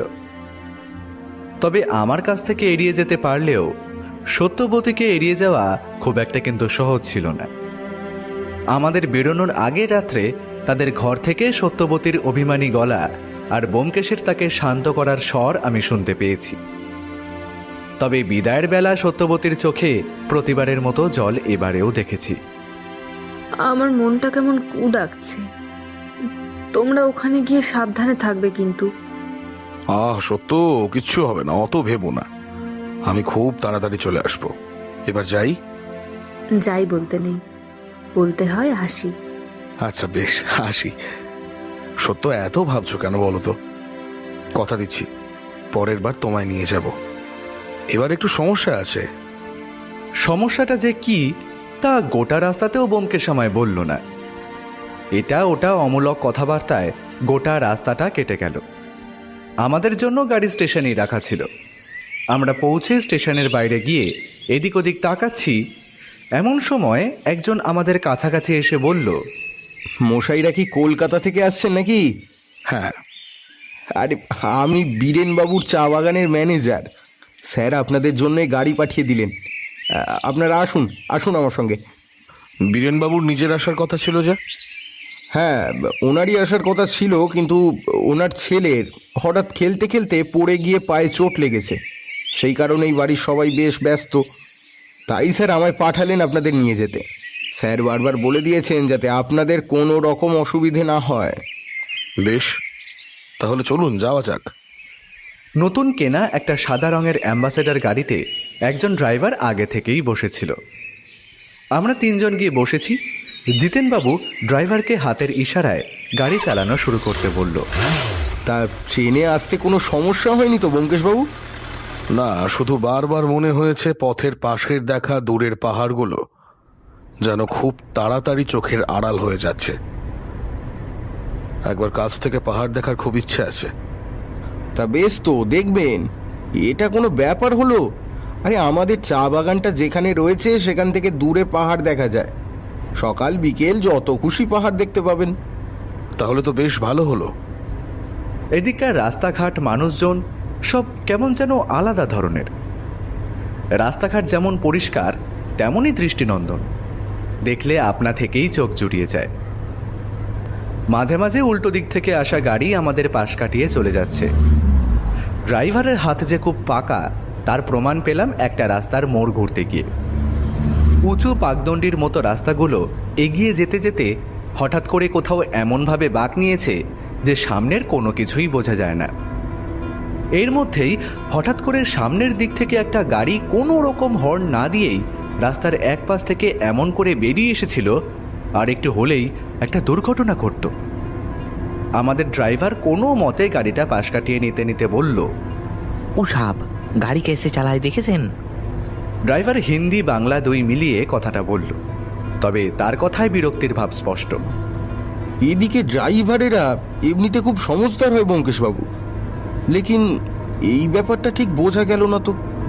গাড়িতে দুজন ছিল, একজন ড্রাইভার আর একজন ড্রাইভারের পাশের সিটে। পিছনের সিট খালি ছিল। জিতেন আরও কিছু বলতে যাবে, তার আগেই একটা পুলিশের গাড়ি ঝড়ের গতিতে আমাদের পাশ কাটিয়ে সেই গাড়িটার পেছনে ধাওয়া করতে করতে পাহাড়ি বাঁকে অদৃশ্য হয়ে গেল। এবার আমি কথা বললাম, মনে হয় পুলিশের ভয়েই গাড়িটা ওইভাবে পালাচ্ছিল। আমার কথায় ব্যোমকেশ আর জিতেন দুজনেই মাথা নাড়ালো। গাড়িতে আর আমাদের তেমন কোনো কথা হলো না। শেষমেশ এসে পৌঁছালাম আমাদের গন্তব্যে। বীরেনবাবুর বাড়িটা চা বাগানের এক পাশে। আমাদের গাড়িটা যেখানে থামলো সেখান থেকে বহুদূর চা বাগান দেখা যায়। আমাদের অপেক্ষাতেই বোধহয় বীরেনবাবু বাড়ির বাইরে বাগানের মতো জায়গাটায় পায়চারি করছিলেন। আমাদের দেখে বললেন, আরে আসুন আসুন, আসতে কোনো অসুবিধা হয়নি তো ব্যোমকেশবাবু? বলেই আমাদের দুজনের দিকে তাকাতে লাগলেন।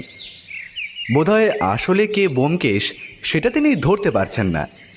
আমি ব্যোমকেশ, আসতে কোনো অসুবিধা হয়নি। আপনার ছেলে এখন কেমন আছে? আর বলবেন না, ছেলেটা বড়ই দুষ্টু হয়েছে। গরম জল পায়ে ফেলে একাকার কাণ্ড। এখন একটু মলম লাগিয়ে আর ওষুধ দিয়ে ঘুম পাড়ানো হয়েছে। আসুন আসুন, আপনারা বাড়ির ভেতরে আসুন।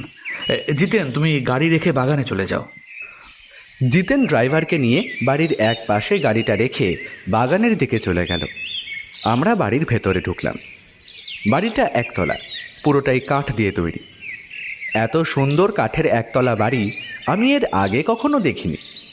আমাদের জন্য একটা ঘর গোছানো ছিল, সেখানে আমাদের ব্যাগপত্র রেখে আমি বিছানায় লম্বা হলাম। ব্যোমকেশ জানালার কাছে গিয়ে দাঁড়ালো। সেখান থেকে চা বাগানটা বেশ ভালোই দেখা যায়। ব্যোমকেশ, তুমি কিন্তু এখনো পর্যন্ত আমায় কেসের ব্যাপারে কিছুই বললে না। কেসের ব্যাপারে বীরেনবাবু টেলিফোনে খুব বেশি আমায় জানাননি। যতটা জানিয়েছেন তা তোমায় কিছুটা বলেছি। কোনো একটা অতি প্রাচীন বেশ দামি অ্যান্টিক বৌদ্ধ মূর্তি এ বাড়িরই কোথাও লুকোনো রয়েছে। সেটা খুঁজে বার করাই হবে আমাদের কাজ। বুদ্ধদেবের মূর্তি কি? তা নয়, বজ্রযানের নাম শুনেছ তো? ব্যোমকেশের প্রশ্নে যেন একটু থতমত খেয়ে গেলাম। বললাম, হ্যাঁ শুনেছি, মানে ওই আর কি, ইতিহাস বইয়ে পড়েছিলাম। মহাযান, হীনযান আর বজ্রযান বৌদ্ধ ধর্মের এক একটা শাখা প্রশাখা, এর বেশি কিছু মনে নেই। ব্যোমকেশ আমার কথা শুনে মৃদু হাসল, বলল, ঠিকই বলেছ। গৌতম বুদ্ধের মৃত্যুর পর সময়ের সঙ্গে সঙ্গে বৌদ্ধ ধর্মে অনেকগুলো শাখা প্রশাখার উৎপত্তি হয়। বজ্রযান তেমনই একটা শাখা, কিন্তু এই শাখার বিশেষত্ব হলো এই শাখায় তিব্বতী তন্ত্র ও সেখানকার দেবদেবতার প্রভাব। এই বজ্রযান বৌদ্ধ সম্প্রদায়ের লোকজন ভয়ঙ্কর সমস্ত দেবদেবীর উপাসনা করত। সেই রকম কোনো একটা মূর্তির কথাই বীরেনবাবু বলেছেন। তোমায় কিছু না বলার কারণ, আমি ব্যাপারটা পুরোপুরি জানি না। কোনো ব্যাপার পুরোপুরি না জেনে সেটা নিয়ে কোনো কিছু বলা আমার অভ্যেস নয়, তা তুমি জানোই। ও আচ্ছা, এই ব্যাপার তাহলে। খুন-টুন হয়নি বলছো? খুন হয়নি, তবে একটা চিঠি বীরেনবাবুর কাছে এসেছে। সেটা যদিও আমি এখনো দেখিনি। তুমি কি এই কারণেই সত্যবতীকে নিয়ে আসতে চাইলে না? যেখানে আমি জানি কেসটা আসলে কেমন, সেখানে বিপদের সম্ভাবনা অনুমান করা যায়। যেখানে আসল কেস সম্পর্কে আমাদের জানা নেই, সেখানে বিপদ সম্পর্কে কোনো অনুমান কাজে লাগে না। এই পেশায় আমি যতদিন থেকে রয়েছি তাতে বিপদ নিয়ে খেলার অভ্যাস আমার হয়েছে। আমার সাথে এতদিন থেকে তোমারও সেটা অভ্যাস হয়ে গেছে, তবে সত্যবতীকে এসবের মধ্যে আমি ফেলতে চাই না। ব্যোমকেশ কিছু বলার আগেই আমাদের দরজায় শব্দ হলো। ব্যোমকেশ দরজা খুলতেই দেখলাম একজন কাজের লোক গোছের ভদ্রলোক দাঁড়িয়ে রয়েছে। ব্যোমকেশকে দেখেই সে বলল, আপনাদের জন্য স্নানের জল তৈরি আছে স্যার, আপনারা এক এক করে স্নান করে নিন, তারপর খাবার টেবিলে খাবার দেওয়া হবে। এদিকে তো বেশ ঠান্ডা রয়েছে, স্নানের জল নিশ্চয়ই গরম হবে। জিমি অল্প হেসে বলল, গরম জল ছাড়া স্নান করতে পারবেন না স্যার, এদিকটা পাহাড়ের অনেক উপরের দিকে বলে ঠান্ডাটাও বেশি। তোমার নাম কি? আমার নাম জিমি স্যার। তুমি ছাড়া এই বাড়িতে আর কোনো কাজের লোক আছে? আমি বাড়িতে রান্নার কাজের জন্য আছি স্যার, অন্য সব কাজকর্ম চা বাগান থেকে কেউ এসে দিনে না হয় বিকেলে করে দিয়ে যায়। এ বাড়িতে আর কে কে থাকে? এ বাড়িতে স্যার আর স্যারের বউ আর ছেলে থাকে স্যার, এখানেই থাকে, আর আমি আর ড্রাইভার থাকে। স্নান সেরে খাবার টেবিলে যখন আমরা বসলাম তখন দেখা গেল বীরেনবাবু এবং আমাদের নিয়ে এলেন যিনি সেই ম্যানেজার বাবু বসে রয়েছেন। খেতে খেতেই বীরেনবাবু বললেন, আমার ডাক পেয়ে আপনি যে এত দূর আসবেন সেটাই আমি ভাবতে পারিনি ব্যোমকেশবাবু। আসলে আমার পূর্বপুরুষরা যখন এই চা বাগান কিনে নিয়েছিলেন তখন ওই পাহাড় দেখার জন্যই কিন্তু তারা প্রথমে এখানে এসেছিলেন। এখানে থাকার বেশ কয়েক বছর পরে আমার ঠাকুরদার বাবা এই চা বাগান কেনেন। তার মানে আপনাদের বংশানুক্রমিক ব্যবসা এটা? হ্যাঁ ব্যোমকেশবাবু। আপনার পূর্বপুরুষদের সাথে বৌদ্ধ ধর্মের কি একটা যোগসূত্র আছে বলেছিলেন না? তা আছে ব্যোমকেশবাবু। আমার এক পূর্বপুরুষ বৌদ্ধ ধর্মের প্রতি এতটাই আকৃষ্ট হয়ে পড়েছিলেন যে নিজেও বৌদ্ধ ধর্ম গ্রহণ করেন। বৌদ্ধ সন্ন্যাসীদের সাথে মেলামেশা এবং তাদের মতো করে জীবন ধারণ করাই তখন ছিল ওনার ধ্যান জ্ঞান। পরে অবশ্য এই পাগলামি কমে যায়, তবে তিনি এ বাড়িতে একটা বৌদ্ধ দেবতার মূর্তি প্রতিষ্ঠা করেন। তাই নাকি? সেই মূর্তি এখন কোথায় আছে? হ্যাঁ, আপনাদের দেখাবো এক সময়। তাহলে আপনি যে মূর্তির কথা বলেছিলেন, মানে আপনাদের পূর্বপুরুষদের বলে যাওয়া কথায় যে মূর্তিটা লুকোনো রয়েছে, তার সাথে এই মূর্তির সম্পর্ক কি? আসলে গোটা ব্যাপারটা একটু অন্যরকম। আমাদের বাড়িতে পূর্বপুরুষের প্রতিষ্ঠা করা যে মূর্তি রয়েছে তা হলো চক্রেশ্বরের মূর্তি। বাবার কাছে শুনেছি এই চক্রেশ্বর বজ্রযানের অতি গোপন এবং জাগ্রত দেবতা। একসময় নিজের মূল্যবান সম্পদ লুকিয়ে রাখার জন্য এই দেবতার পুজো করা হতো, তাই অতি গোপনে, এতই গোপনে যে বহু মানুষ নাকি এই দেবতার নাম পর্যন্ত জানে না। আমার বাবা মারা যাওয়ার সময় আমায় একটা অদ্ভুত কথা বলে যান। এই চক্রেশ্বরের মূর্তির সাথে তার বাবা তাকে একটা হেয়ালির কথা নাকি বলে গেছিলেন। হেয়ালি? হ্যাঁ, বলতে পারেন একটা ধাঁধা রেখে গিয়েছিলেন তিনি। আমাদের পূর্বপুরুষদের কাছ থেকে বংশানুক্রমিকভাবে এই হেয়ালি আমরা পেয়ে এসেছি এবং এই হেয়ালির মানেও তারা বর্ণনা করে দিয়ে গেছেন। তবে আমার বাবা মারা যাবার সময় তার মানসিক অবস্থা সামান্য বিঘ্নিত হয়েছিল, ফলে তিনি হেয়ালির মানে আমায় পরিষ্কার করে বলে যেতে পারেননি। তবে তার ডায়েরিতে হেয়ালিটা লেখা ছিল। সেই হেয়ালি দেখে আমি প্রথমে কয়েকবার সেই লুকোনো গুপ্তধনের ব্যাপারটা বার করার চেষ্টা করেছি, কিন্তু হেয়ালির মানে উদ্ধার করতে পারিনি। গুপ্তধন বলতে আসলে কি লুকোনো আছে সে ব্যাপারে আপনি কিছু জানেন? এই বজ্রযানেরই বৌদ্ধ ধর্মের কোনো দেবতার মূর্তি রয়েছে শুনেছি, তবে এই মূর্তিটা অমূল্য মণিমাণিক্য দিয়ে তৈরি, এটা আমি বাবার কাছ থেকে কয়েকবার শুনেছি। এই মূর্তিটাই আপনি উদ্ধার করতে চাইছেন, আর এই কাজে আমি আপনাকে সাহায্য করব, তাই তো? হ্যাঁ ব্যোমকেশবাবু। আপনার বাবা মারা গেছেন কতদিন আগে? প্রায় 5 বছর আগে। তাহলে এতদিন পরে আপনি কেন সেই হেয়ালির মানে উদ্ধার করতে চাইছেন? আমি ভেবেছিলাম হয়তো আমি নিজেই কাজটা করতে পারবো ব্যোমকেশবাবু। তবে কিছুদিন আগে আমার ঘর থেকে বাবার সেই ডায়েরিটা চুরি হয়ে যায়। ভাগ্যক্রমে সেই হেয়ালিটা আমি আমার কাছে লিখে রেখেছিলাম, তাই ডায়েরিটা চুরি গেলেও আমার তেমন সমস্যা হওয়ার কথা না। কিন্তু আমার কেমন মনে হচ্ছে ব্যোমকেশবাবু, আমি ছাড়াও অন্য কেউ এই হেয়ালির মানে উদ্ধার করার চেষ্টা করছে। সে যদি আমাদের আগে কাজটা করে ফেলে তাহলে সেই মূর্তি তার হাতে চলে যাবে। আমাদের পূর্বপুরুষের সম্পত্তি এভাবে বেহাত হোক আমি চাই না ব্যোমকেশবাবু। অতঃপর আমাদের এই অচেনা চৌর্যবৃত্তিধারীর আগে হেয়ালির মানে উদ্ধার করে মূর্তিটা খুঁজে বের করতে হবে। ঠিক এই কারণেই আপনাকে জরুরি তলবে এখানে আসতে বলা। আমাদের খাওয়া হয়ে গেছিল। ব্যোমকেশ কি যেন ভাবতে ভাবতে বলল, এইটা কে চুরি করতে পারে বলে আপনার ধারণা? এখানে চা বাগানের প্রায় অনেকেই আমার বাড়িতে আসা যাওয়া করে। ডায়েরিটা চুরি যাবার দুদিন আগে আমার বাড়িতে একটা পুজো ছিল, তখন বাইরের অনেক লোকজনই এসেছিল। পুজো মিটে যাওয়ার দুদিন পরে আমি বুঝতে পারি যে ডায়েরিটা চুরি গেছে।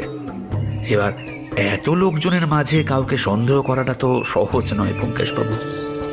এই ডায়েরির কথা আর মূর্তির কথাটা কে কে জানে? বাবা মারা যাওয়ার আগে মাঝে মাঝে ওই মূর্তির কথা বলতেন। বাবার কাছে নানান সময়ে নানা লোকজন আসা যাওয়া করত, তাই এ বাড়ির কাজের লোক, বাইরের লোক প্রায় অনেকেই মূর্তির কথাটা জানে।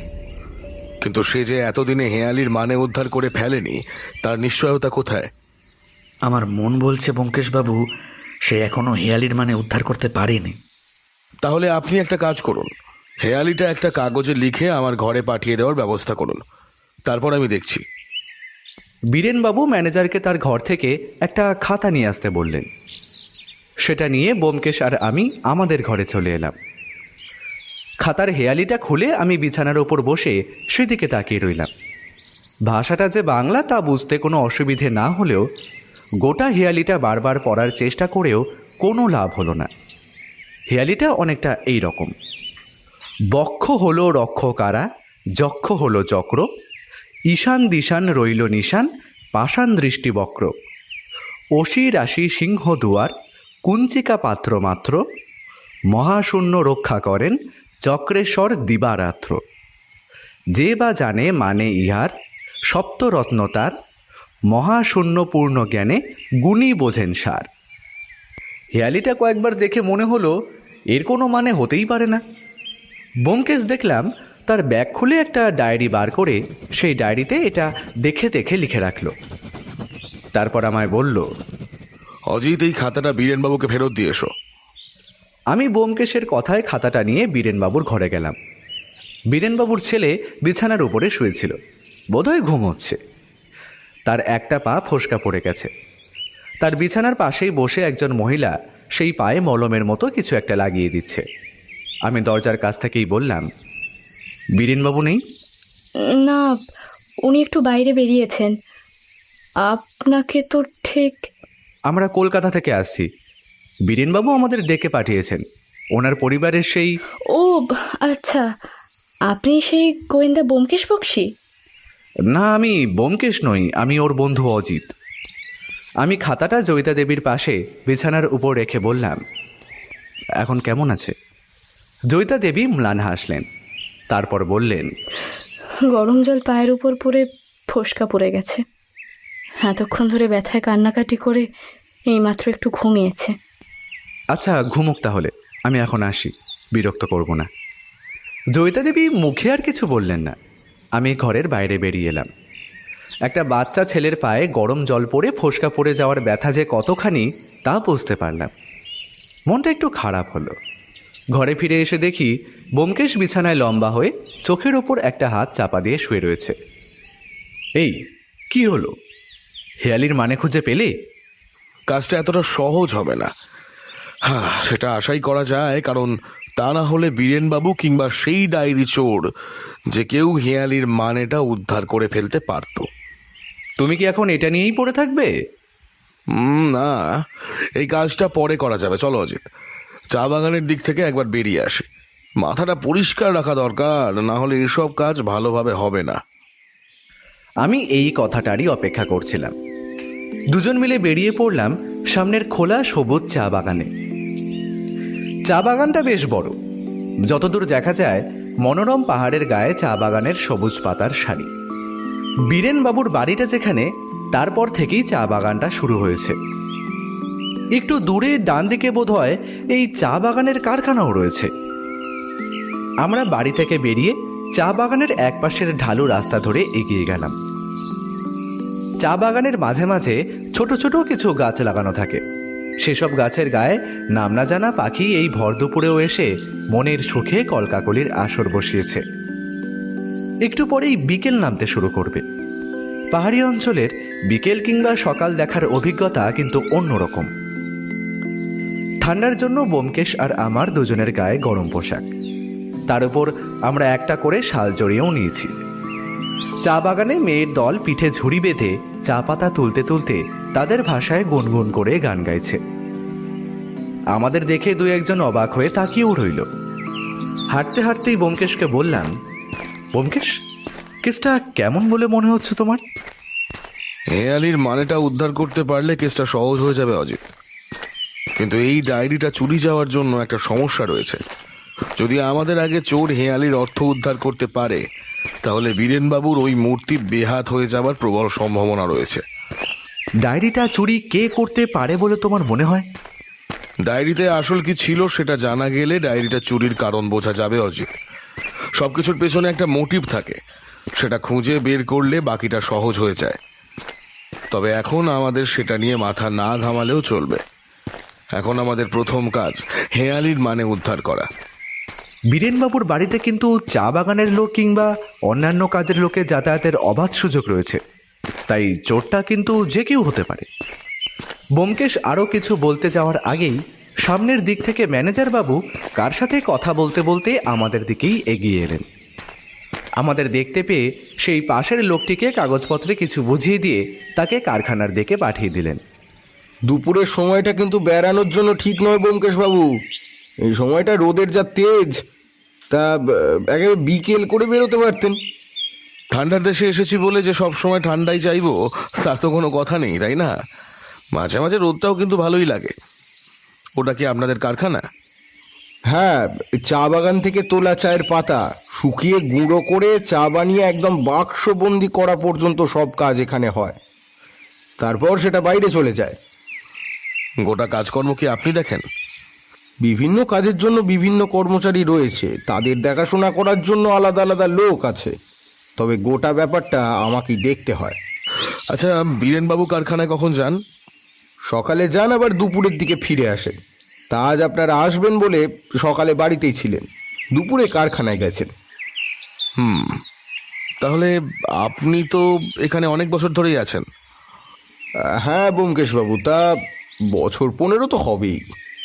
আচ্ছা বেশ, এই যে হেয়ালির কথা আর ডায়েরিটার কথা, তাহলে তো তা আপনি জানতেন তো? হ্যাঁ, তা তো জানতাম অবশ্যই। আর বাড়িতে লোকজন এলে বীরেনবাবু তাদের এই গুপ্তধনের কথা বলতেন সগর্বে, তবে সবাইকে হেয়ালির কথা বলতে শুনিনি কখনো। আচ্ছা, আপনার কি কাউকে সন্দেহ হয় যে এই চুরিটা করতে পারে? দেখুন ব্যোমকেশবাবু, এই ব্যাপারটা আমি ঠিক কিছু বলতে পারবো না। সেই ডায়েরিটা আমি নিজেও দেখেছি, আর হেয়ালির কথাটা আমি বীরেনবাবুর কাছে শুনেছি। তবে কারোর যদি চুরি করার প্রয়োজন হয়, তাহলে তো তার শুধু হেয়ালিটাই প্রয়োজন হবে। ডায়েরি নিয়ে সে করবেটা কি? আপনার কি মনে হয় তাহলে? আমার মনে হয় ডায়েরিটা হয়তো কোনোভাবে হারিয়ে গেছে, আর না হয় বীরেনবাবু নিজেই সেটা কোথাও লুকিয়ে রেখে আপনাদের ডেকে পাঠিয়েছেন। এইবার হঠাৎই কথায় বাধা পড়ল। একজন ম্যানেজার বাবুকে চা বাগানের দিক থেকে ডাকতে লাগলেন। ম্যানেজার বাবু বললেন, আপনারা এদিকটা ঘুরে দেখুন, আমার একটু কাজ রয়েছে, পরে দেখা হচ্ছে তাহলে। আরেকটা কথা, আপনি বরং হেয়ালিটা উদ্ধার করার চেষ্টা করুন, তাহলেই সেই গুপ্তধন কিংবা মূর্তি যাই থাকুক না কেন, দেখবেন ঠিক পাওয়া যাবে। আমি চলি, আবার দেখা হবে। চলে যেতে ব্যোমকেশ নিজের মনেই বলল, কেসটা খুব একটা সহজ নয় অজিত। আমার মনে হয় আমরা ছাড়াও এই মুহূর্তে অন্য কেউ হেয়ালিটা উদ্ধার করার চেষ্টা করছে। হ্যাঁ, আমাকে তার আগে হেয়ালিটা উদ্ধার করতেই হবে। এরপর আমরা চা বাগানের অনেকটা জায়গা ঘুরে বেড়ালাম। দূরে পাহাড় মাথা তুলে দাঁড়িয়েছে, সেদিকে বেশ কিছুক্ষণ তাকিয়ে রইল ব্যোমকেশ। আমারও মনটা বেশ হালকা হয়ে এলো। এর আগে পাহাড় সেভাবে দেখা হয়ে ওঠেনি, আজই হলো। সমতল ভূমি উঁচু হতে হতে রুক্ষ পাথরের পাহাড়ের জন্ম দিয়ে যেন পৃথিবীকে হঠাৎ করে একটা উঁচু স্তম্ভ উপহার দিয়েছে। বেশ বিকেল করেই আমরা নিজেদের ঘরে ফিরলাম। ততক্ষণে বীরেনবাবুকেও কারখানার দিক থেকে জিপ গাড়িতে করে বাড়ির দিকে আসতে দেখা গেল। এখন কেমন আছো? ভালো। গরম জল নিয়ে হবে খেলতে নেই, বীরেনবাবুর ছেলে বিভু ব্যোমকেশের দিকে তাকিয়ে রইল, তারপর মায়ের কোলে মুখ গুজল। আমরা বসে আছি বীরেনবাবুর ঘরে। তিনি কারখানা থেকে একটু আগেই ফিরে এসেছেন। তবে সব থেকে বড় ঘটনাটা হলো বীরেনবাবুর ঘরের জানলা দিয়ে একটু আগে কেউ একটা কাগজের চিরকুট ফেলে দিয়ে গেছে। ঘটনাটা যখন ঘটেছে তখন ঘরে বীরেনবাবুর স্ত্রী জয়িতা দেবী তার ছেলের পাশে শুয়ে ঘুমোচ্ছিলেন। খোলা জানলা দিয়ে কেউ কাগজটা ঘরের মধ্যে ফেলে দিয়ে চলে গেছে। আমরা আসার আগেই বীরেনবাবু ফিরে এসেছিলেন। আমরা ঘরে ঢুকতেই জিমি এসে বলল বীরেনবাবু আমাদের ডেকেছেন। এটা আবার কি শুরু হলো ব্যোমকেশ বাবু? ব্যোমকেশ চিরকুটটা হাতে নিয়ে দেখে আমার দিকে এগিয়ে দিল। আমি দেখলাম তাতে লেখা কয়েকটা শব্দ। হেরুক খোঁজার জন্য গোয়েন্দা আনিয়েছ, যার জিনিস তার কাছে থাকাই ভালো নয় কি? বেশি বাড়াবাড়ি করলে ফল হিতে বিপরীত হবে কিন্তু। হেরুক? চিঠিটা পড়ে ব্যোমকেশ ভ্রু কুঁচকাল। এবার তো মনে হচ্ছে কেউ সত্যি গুপ্তধনের পেছনে রয়েছে, কারণ গোয়েন্দা আসার ব্যাপারটা তাদের নজরেও পড়েছে। তাই তো আপনাকে বলছি ব্যোমকেশ বাবু, যত তাড়াতাড়ি সম্ভব হেয়ালির মানে উদ্ধার করুন, না হলে যদি অন্য কেউ সেটা উদ্ধার করে ফেলে। হেয়ালিটা বাংলায় লেখা হলেও কেমন যেন অগোছালো। আপনি কি নিশ্চিত আপনার বাবা এই হেয়ালিটাই দিয়ে গিয়েছিলেন? হেয়ালিটা আমাদের বংশানুক্রমিকভাবে চলে আসছে ব্যোমকেশ বাবু। এই হেয়ালিতে ভুল নেই কোনো, একমাত্র যদি না যে হেয়ালিটা লিখেছিল সে ভুল লিখে থাকে। ব্যোমকেশ কিছুক্ষণ চিন্তিত মুখে বসে রইল। জিমি আমাদের সবার জন্য মাখন দেওয়া চা নিয়ে এলো। এর মাঝে ম্যানেজার বাবু এসে পড়লেন। দেখুন ম্যানেজার বাবু, হুমকির চিঠিও এসে পড়েছে আমি আসতে না আসতেই। ম্যানেজার বাবু চিন্তিত মুখে চিঠিটা দেখলেন। চিঠিটা কে পাঠিয়েছে তা বোঝা বেশ মুশকিল ব্যোমকেশ বাবু। এখানে অনেকেই আছে যারা বাংলা লিখতে পড়তে জানে না, তবে বাংলা জানা লোকের সংখ্যাটাও কিন্তু কম নয়। আমরা যখন চা বাগানের দিকে বেড়াতে গিয়েছিলাম তখনই কেউ চিঠিটা দিয়ে গেছে। তার মানে সে সব সময় বাড়ির উপর নজর রাখছিল। কিন্তু এরকম একটা চিঠি পাঠিয়ে লাভ কি ব্যোমকেশ বাবু?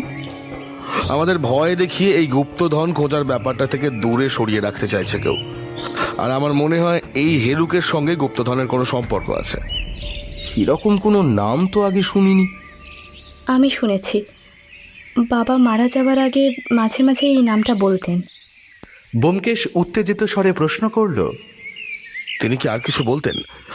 আপনার মনে আছে? তিনি বলতেন এই বাড়িতে কোথাও জিনিসটা লুকানো আছে। তিনি অবশ্য গুপ্তধন বলতেন না, তিনি বলতেন অমূল্য একটা সম্পত্তি।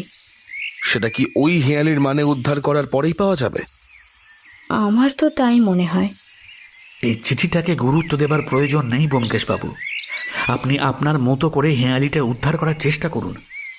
আমায় কেউ ভয় দেখিয়ে এই কাজটা থেকে বিরত করতে পারবে না। ব্যোমকেশের কথায় জয়িতা দেবী বিভুকে দুহাত দিয়ে নিজের কাছে টেনে নিলেন। বীরেনবাবু কেমন বিস্মিত মুখে তাকিয়ে রইলেন। আমরা নিজেদের ঘরে ফিরে এলাম। সন্ধে নেমেছে বাইরে। আমাদের ঘরের জানলাটা দিয়ে বাইরে চা বাগানটা দেখা যায়।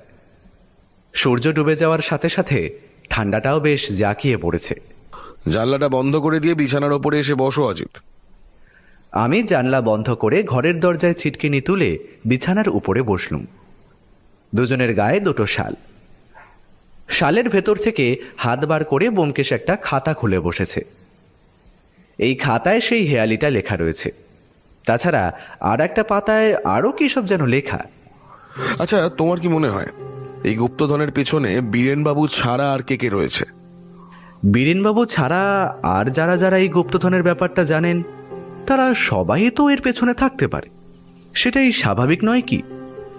একবার গুপ্তধন উদ্ধার করতে পারলে অবশ্য সমস্যার সমাধান হয়েই যাবে। আচ্ছা, ম্যানেজার বাবু লোকটাকে তোমার কেমন বলে মনে হয়? অনেক বছর ধরেই তো কাজ করছেন, বেশ বিশ্বাসী বলেই তো মনে হলো।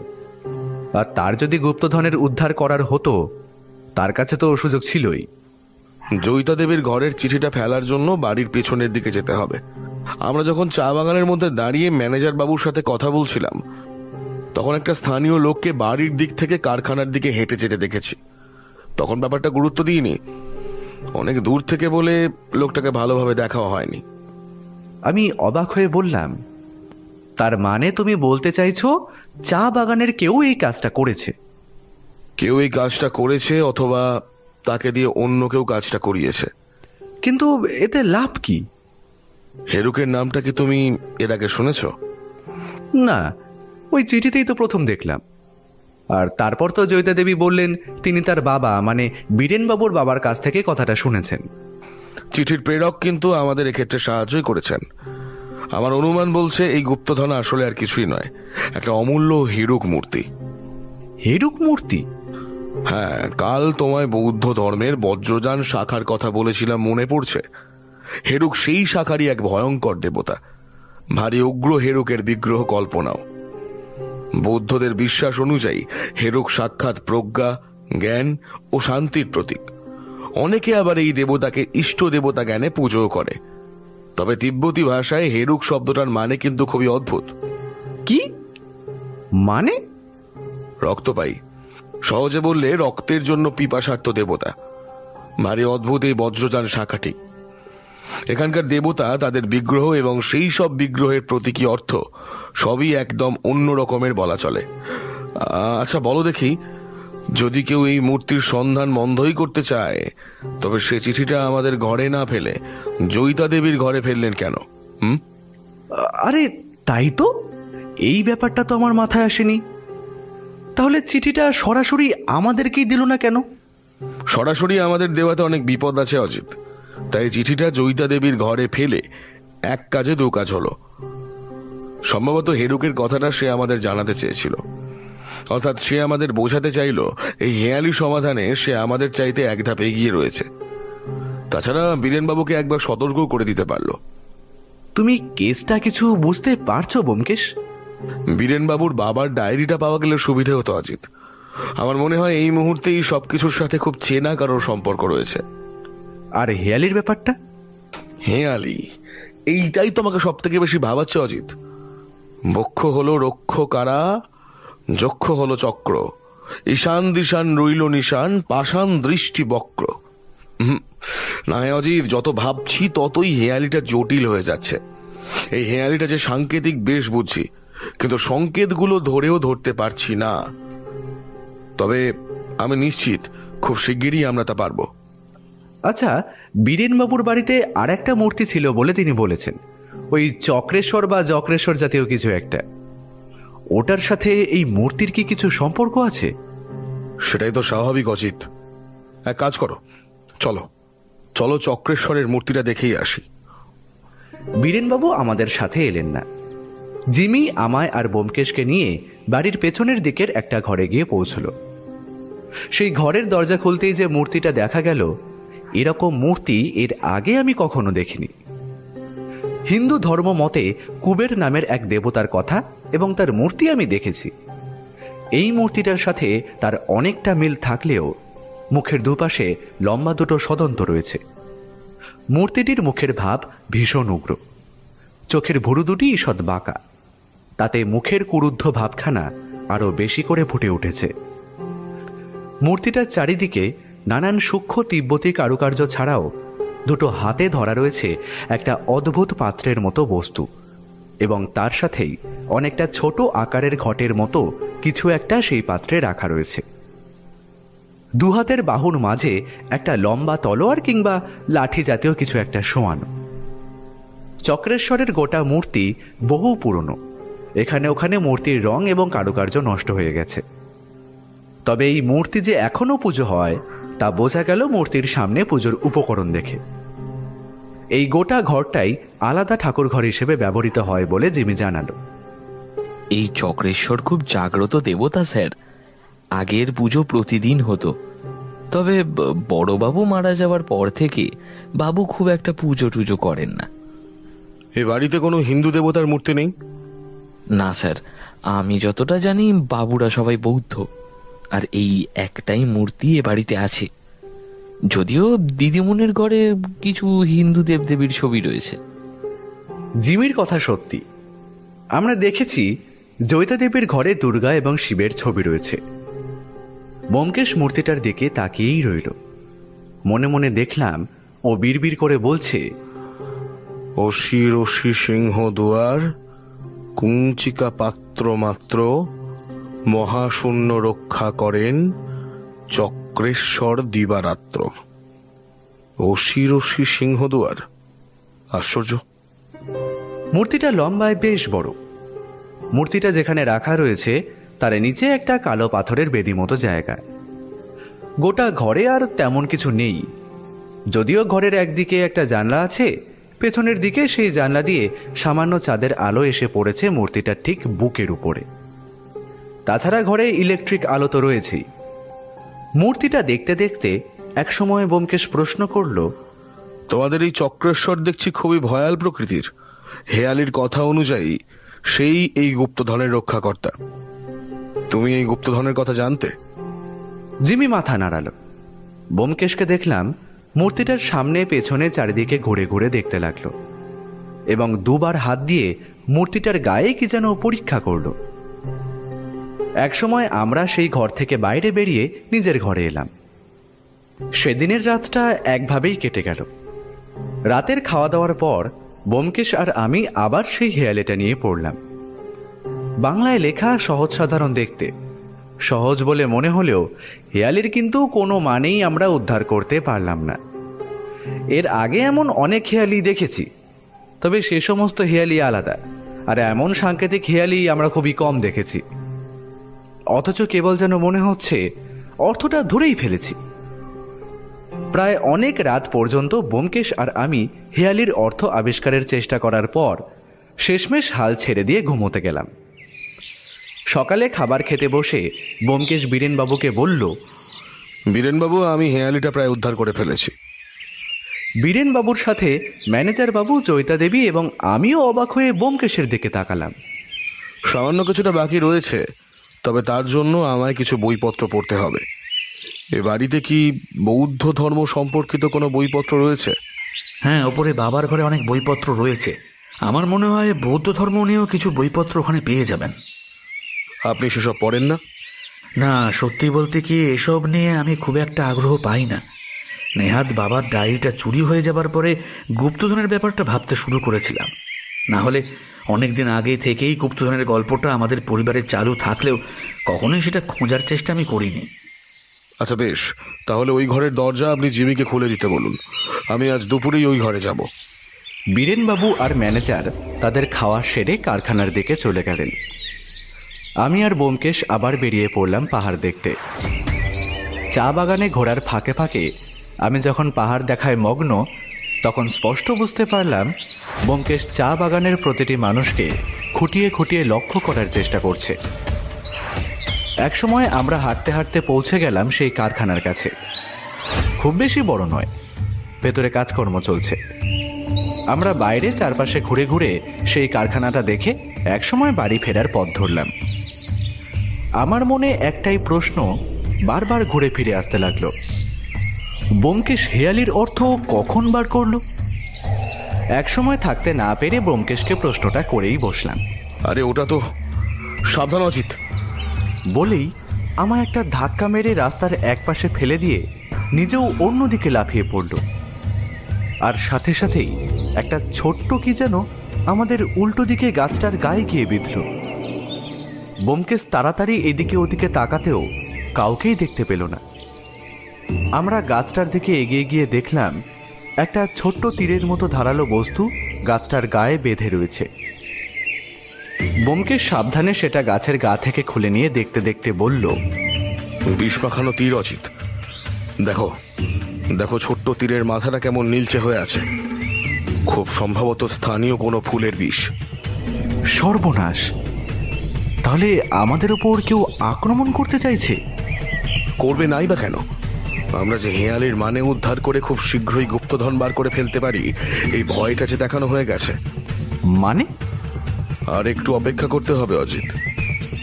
ব্যোমকেশের মুখের শিরায় একটা হাসির ভাব ফুটে উঠল। ব্যোমকেশ যখন কোনো ব্যাপারে তার অনুমান প্রায় নিশ্চিত বলে ধরে ফেলতে পারে, তখন তার মুখে এই হাসিটা আমি দেখতে পাই।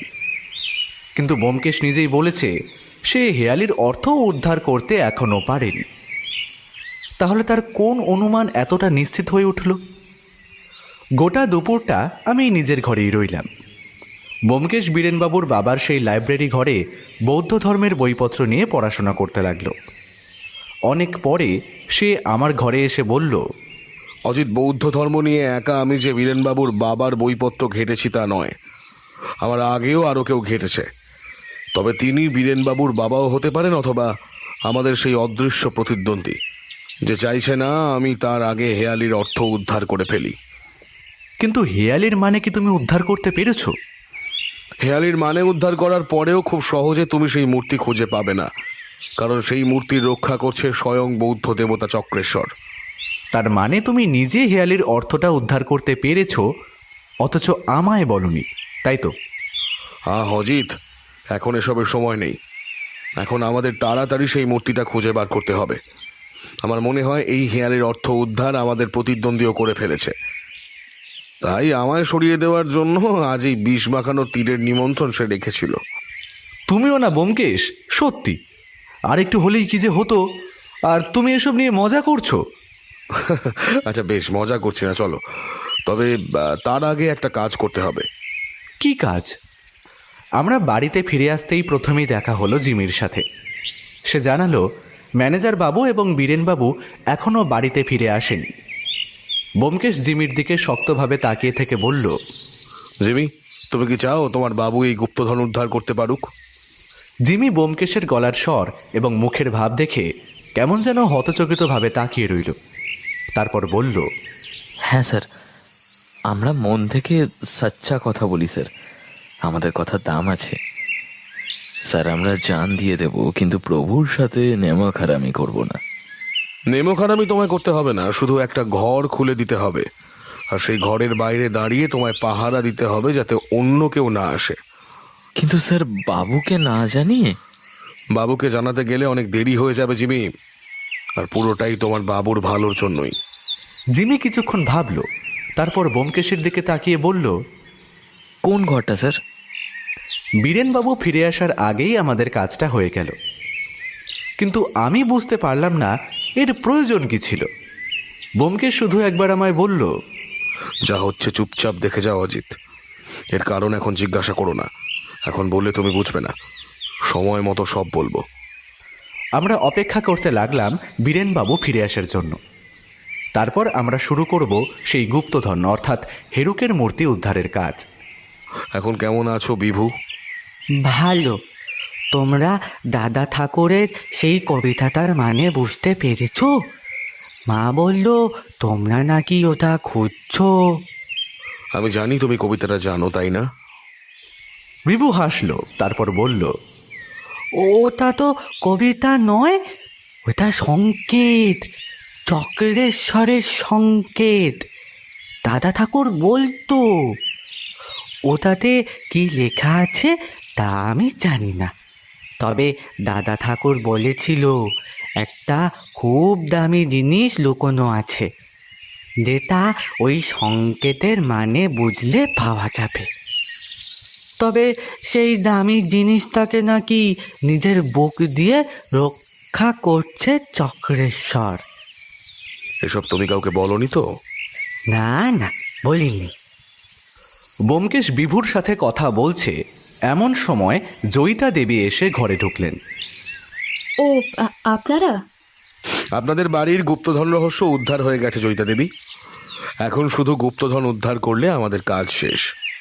সে কি, আপনারা হেয়ালির মানে উদ্ধার করে ফেলেছেন? ব্যোমকেশ মাথা নাড়ালো। সবাই ফিরলে আমাদের একটা খবর দেবেন, তারপর না হয় সেই গুপ্তধন উদ্ধার করতে যাওয়া যাবে। জয়িতা দেবী, আচ্ছা আসি এখন। বীরেনবাবুর বাড়ির সেই ঠাকুর ঘরে আমরা সবাই দাঁড়িয়ে। ব্যোমকেশ বাদে বাকি সবার চোখে মুখে একটা বিস্ময় আর চাপা উত্তেজনা। আমার মাথায় তো গোটা ব্যাপারটা এখনো কিছুই ঢুকছে না। ব্যোমকেশ বলতে শুরু করলো, প্রথমেই আসি বীরেনবাবুর বংশানুক্রমিকভাবে পাওয়া এই গুপ্তধনের কথায়। বীরেনবাবুর পূর্বপুরুষরা বৌদ্ধ ধর্মের সাথে বেশ ভালোভাবেই জড়িয়েছিলেন, সেভাবেই তাদের কাছে আসা এই হেরুক আর চক্রেশ্বরের মূর্তি। বৌদ্ধ ধর্মের যে সমস্ত গ্রন্থে হেরুক আর চক্রেশ্বরের মূর্তির কথা আছে, তার বেশিরভাগ জায়গাতেই এই দুই মূর্তির কথা একসাথেই আছে। সব জায়গার বর্ণনা অনুযায়ী চক্রেশ্বর হেরুককে রক্ষা করে আসছে সেই প্রথম থেকেই। বীরেনবাবুর বংশানুক্রমিকভাবে পাওয়া এই হেঁয়ালি তার মানে বীরেনবাবু পর্যন্ত এসে পৌঁছয় না, কারণ তিনি বৌদ্ধ ধর্ম সম্পর্কে একরকম উদাসীন ছিলেন। ঠিক এই কারণেই হয়তো তার বাবা তাকে হেঁয়ালির মানেটা বলে যাননি। তিনি হয়তো চেয়েছিলেন বীরেনবাবু হেঁয়ালির মানে জানতে গিয়ে বৌদ্ধ ধর্ম সম্পর্কে আকৃষ্ট হয়ে পড়ুক। এই হেঁয়ালির মানে বোঝার ক্ষেত্রে যেটা অবশ্য অত্যন্ত গুরুত্বপূর্ণ একটা বিষয়। অন্যদিকে এই হেঁয়ালির কথা বীরেনবাবু ছাড়া আরও অনেকেই জানতেন।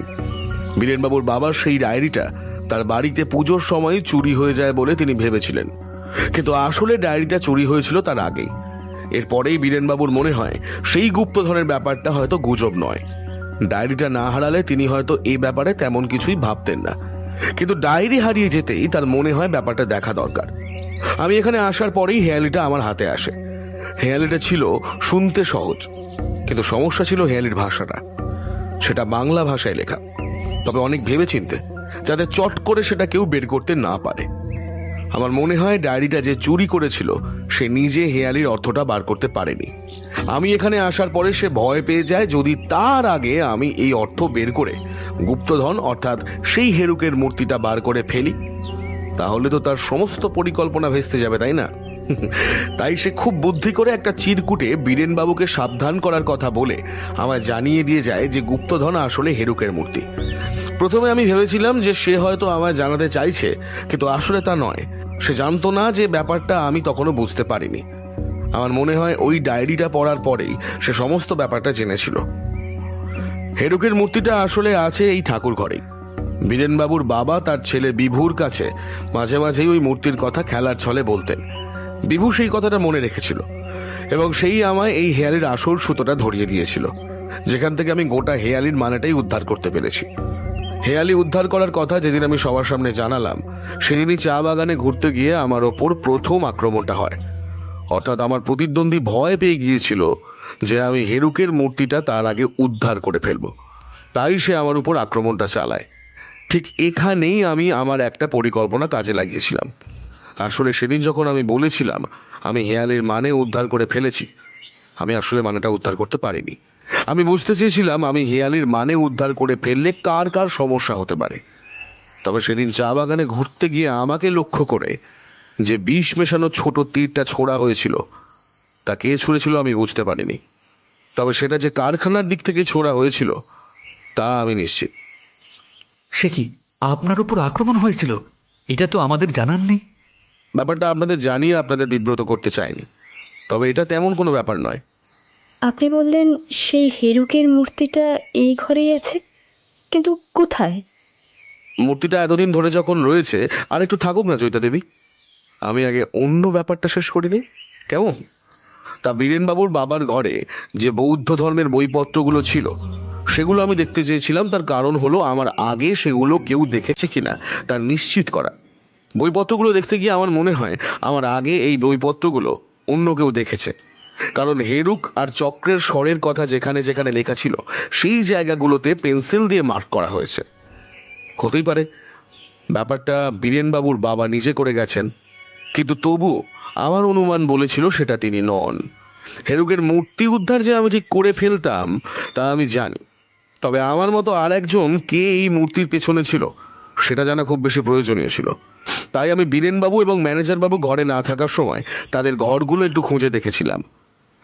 এ ব্যাপারটা আমায় না জানিয়ে করতে হয়েছে, তার কারণ আমি সন্দেহের বাইরে কাউকে রাখতে পারছিলাম না। সে কি ব্যোমকেশবাবু, আপনি আমাকেও সন্দেহ করেছিলেন? অবশ্যই। আপনি নিজে বৌদ্ধ ধর্ম সম্পর্কে উদাসীন।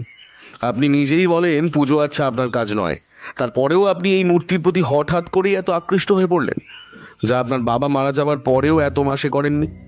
এরকম কিছু ব্যাপারের জন্যই আমার সবাইকে সন্দেহ করতে হয়েছিল, তাই ওই কাজটা করেছিলাম। তবে ওটা করতে গিয়ে আমি এমন একটা কিছু সন্ধান পেলাম যা এই কেসটার মোড় ঘুরিয়ে দিল। বীরেনবাবুর বাবার সেই ডায়েরিটা।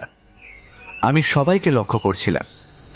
এই কথায় হঠাৎ করেই মনে হলো ম্যানেজার বাবুর মুখটা কিছুক্ষণের জন্য কেমন যেন ফ্যাকাশে হয়ে আবার স্বাভাবিক হয়ে গেল। এবার আসি হেঁয়ালির কথায়। আরো ভালো করে বললে চক্রেশ্বরের সংকেত। যিনি এর রচয়িতা তাকে কুর্নিশ জানাতেই হয়।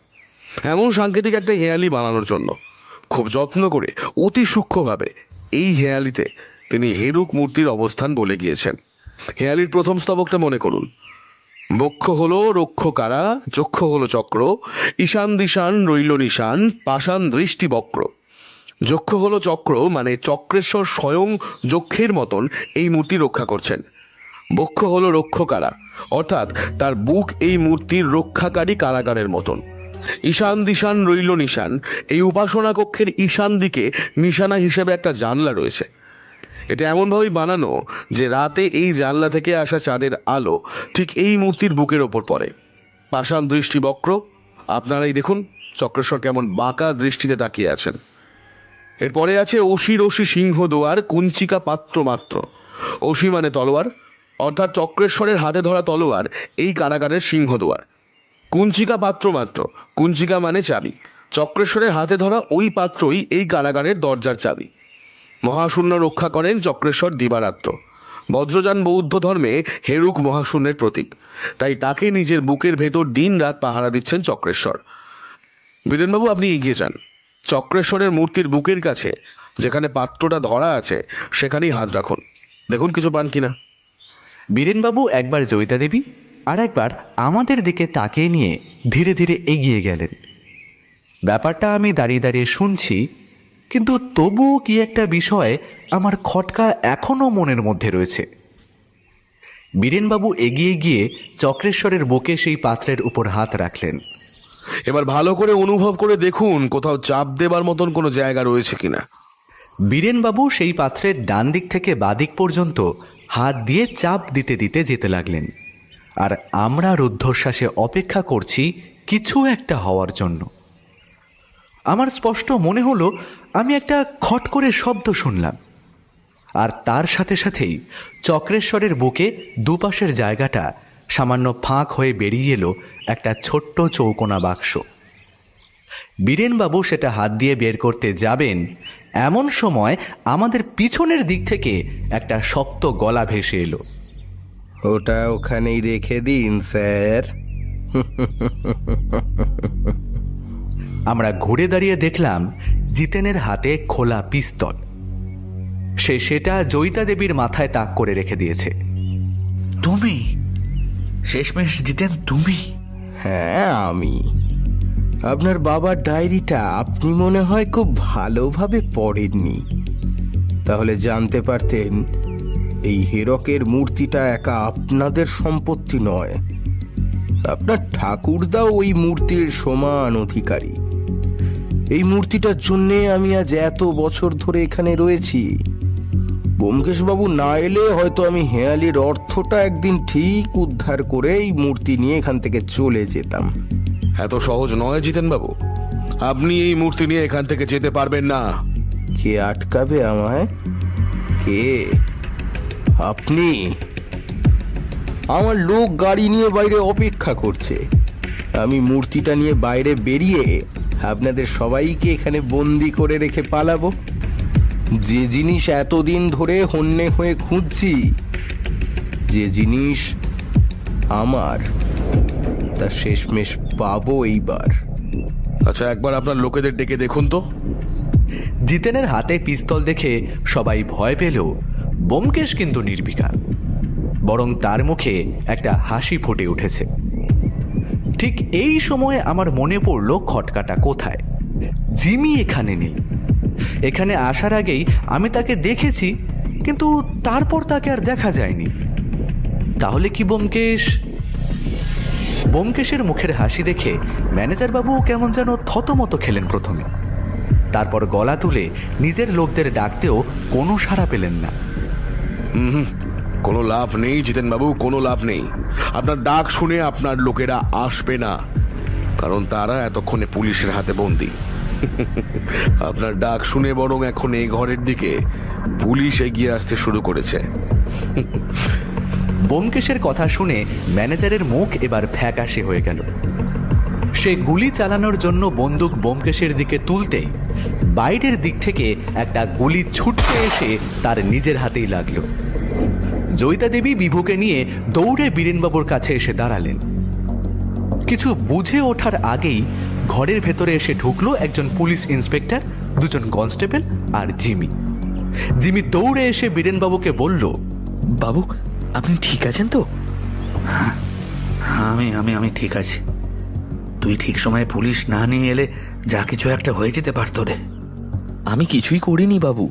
ওই ব্যোমকেশ স্যার আমায় বলেছিলেন পুলিশ নিয়ে এসে বাড়ির বাইরে অপেক্ষা করতে, আর বাড়ির বাইরে যারা থাকবে তাদের আটকে রাখবে। আর ম্যানেজার বাবুর গলা শুনে আমাদের ভেতরে আসতে ব্যোমকেশ বাবুই বলে দিয়েছিলেন। পুলিশের হাতে ধরা পড়ে ম্যানেজার বাবু ছটফট করতে লাগলেন। ও মূর্তির উপর আমার অধিকার, ও মূর্তি আমি ছাড়বো না। আমি আবার আসবো আমি। ওনাকে নিয়ে যান আপনারা। বীরেনবাবু এ বিষয়ে লিখিতভাবে আপনাদের কাছে কমপ্লেন করবেন কাল। আর শুধুমাত্র বীরেনবাবু এবং তার পরিবারের উপর আক্রমণ করার অপরাধী হিসেবেই ওনাকে আটকে রাখুন। ব্যোমকেশ এগিয়ে গিয়ে চক্রেশ্বরের বুকের কাছ থেকে সেই কাঠের বাক্সটা টেনে বার করল। একটা সোনালি রঙের সুন্দর কাজ করা কাঠের বাক্স। তারপর তার ডালা খুলতেই ভেতর থেকে বেরিয়ে এলো একটা ছোট্ট মূর্তি। মূর্তিটা বড় জোর 1 হাত মাপের হবে, কিন্তু মূর্তিটা ছোট হলেও বেশ অদ্ভুত রকমের। এই মূর্তির যে ঠিক কতগুলো হাত রয়েছে তা ভালোভাবে বোঝা যায় না। মূর্তির 2 পায়ের নিচে ঘোড়া এবং মানুষের মতো কতগুলি অবয়ব।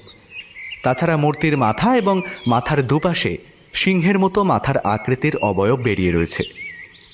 আর সবথেকে আশ্চর্যের বিষয় হলো মূর্তিটার সামনের দিকে কোনো এক নারী মূর্তিটাকে জড়িয়ে ধরে রয়েছে। এরকম অদ্ভুত আর আশ্চর্যজনক মূর্তি আমি এর আগে কখনো দেখিনি।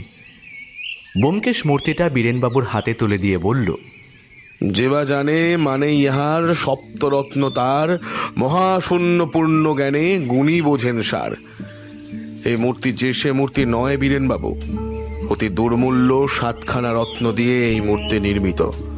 আর এই যে হেরুক, ইনি হলেন শূন্যের প্রতীক, আর যাকে ইনি জড়িয়ে আছেন সেই দেবী জ্ঞানের প্রতীক। তাই মহাশূন্য পূর্ণ জ্ঞানে গুণী বোঝেন সার। আপনার পূর্বপুরুষ বোধহয় কেবল মূর্তিটাকেই গুপ্তধন বলতে চাননি, এই মূর্তির সঙ্গে জড়িয়ে থাকা ইতিহাস, বৌদ্ধ দর্শন ও ঐতিহ্যকে তিনি প্রকৃত সম্পদ বলে মনে করতেন। তিনি চাইতেন প্রতিটা বংশধর যেন শুধুমাত্র সম্পদের লোভে হলেও এই ইতিহাস, দর্শন ও ঐতিহ্যকে জানতে পারে। আর হ্যাঁ, ম্যানেজার বাবু যে মিথ্যা বলেনি তা আপনার বাবার ডায়েরি পড়লেই বুঝতে পারবেন। আপনার ঠাকুরদার সাথে সম্ভবত ম্যানেজার বাবুর ঠাকুরদা একসাথেই বৌদ্ধ ধর্মের উপাসনা করতেন, আর তারা একসাথে এই মূর্তি কোনো একটা তিব্বতী গুম্ফায় এক মৃত্যু পথযাত্রী লামার কাছ থেকে পেয়েছিলেন। পরে আপনার ঠাকুরদাকে এই অমূল্য রত্নখচিত মূর্তিটি তিনি দান করেন এবং তিনি নিজেই সন্ন্যাস গ্রহণ করেন। সেই মূর্তির খোঁজ পেয়েই হয়তো ম্যানেজার বাবু এখানে এসেছিলেন। ম্যানেজার বাবুর ঘর খোঁজার সময় তার ঘর থেকেই ওই গাড়িটা আমি পেয়েছি। তবে ডায়েরিটা তার ঘরের ঘড়ির পেছনের দেওয়ালের সাথে সুতো দিয়ে বাঁধা ছিল, যাতে সহজে কেউ খুঁজে না পায়। আর ওটা পরেই বাকি সমস্তটা সম্পর্কে আমার ধারণা আরও পরিষ্কার হয়। আমরা সবাই বাড়ির বাইরে বেরিয়ে এলাম। বীরেনবাবুর ঘরে বিভুর সামনে বসে ব্যোমকেশ বলল, তাহলে বিভু, তোমার সেই গুপ্তধন আমি উদ্ধার করে দিলাম তো? বিভু কিছু বলল না, শুধু মাথা নাড়ালো। তার মুখে হাসি। তোমার পায়ের ব্যথা এখন কেমন আছে? কমে গেছে। আচ্ছা বেশ, আর দুষ্টুমি করবে না তো? বিভু মাথা নাড়িয়ে না বলল। আমাদের কাজ আপাতত এখানে শেষ হয়ে গেছিল। পরের দিন সকালে বসে ব্যোমকেশ বীরেনবাবুকে বৌদ্ধ ধর্মের ব্যাপারে, এই হেরুক আর চক্রেশ্বরের ব্যাপারে বেশ অনেক ইতিহাস শোনাচ্ছিল। এই কেসের সূত্রে বৌদ্ধ ধর্ম নিয়ে ব্যোমকেশের যে ভালোই জ্ঞানার্জন হয়েছে তা বেশ বুঝতে পারলাম। এরপর এলো বিদায় নেওয়ার পালা। আমাদের জন্য বাইরে গাড়ি অপেক্ষা করছিল। সবাইকে বিদায় জানিয়ে সেই গাড়িতে গিয়ে উঠলাম। গাড়ি ছাড়তেই দেখলাম বাড়ির বাইরে থেকে বীরেনবাবু, জিমি, জয়িতা দেবী এবং বিভু আমাদের উদ্দেশ্যে হাত নাড়াতে থাকে যতক্ষণ আমাদের দেখা যায়। আচ্ছা ব্যোমকেশ, ওই চিরকুটটা আর ওই বিষ মাখানো তীরটা কে ছুঁড়েছিল বলে তোমার মনে হয়? দুটো কাজ একজনের নয়। ম্যানেজার বাবুর সাথে যারা জেলে এই মুহূর্তে বন্দী আছেন তাদেরই কেউ হয়তো এই কাজটা করেছিল। ম্যানেজার বাবু ভয় দেখিয়ে এই কাজটা করিয়েছিলেন। তবে তুমি বলছো ম্যানেজার বাবুরও ওই মূর্তির ওপর অধিকার রয়েছে। তাহলে তো ম্যানেজারের সাথে যেটা হয়েছে সেটাও তো খুব একটা ভালো নয়, তাই না? ব্যোমকেশ আর কিছু বলল না। আমাদের গাড়ি স্টেশনের দিকে চলল।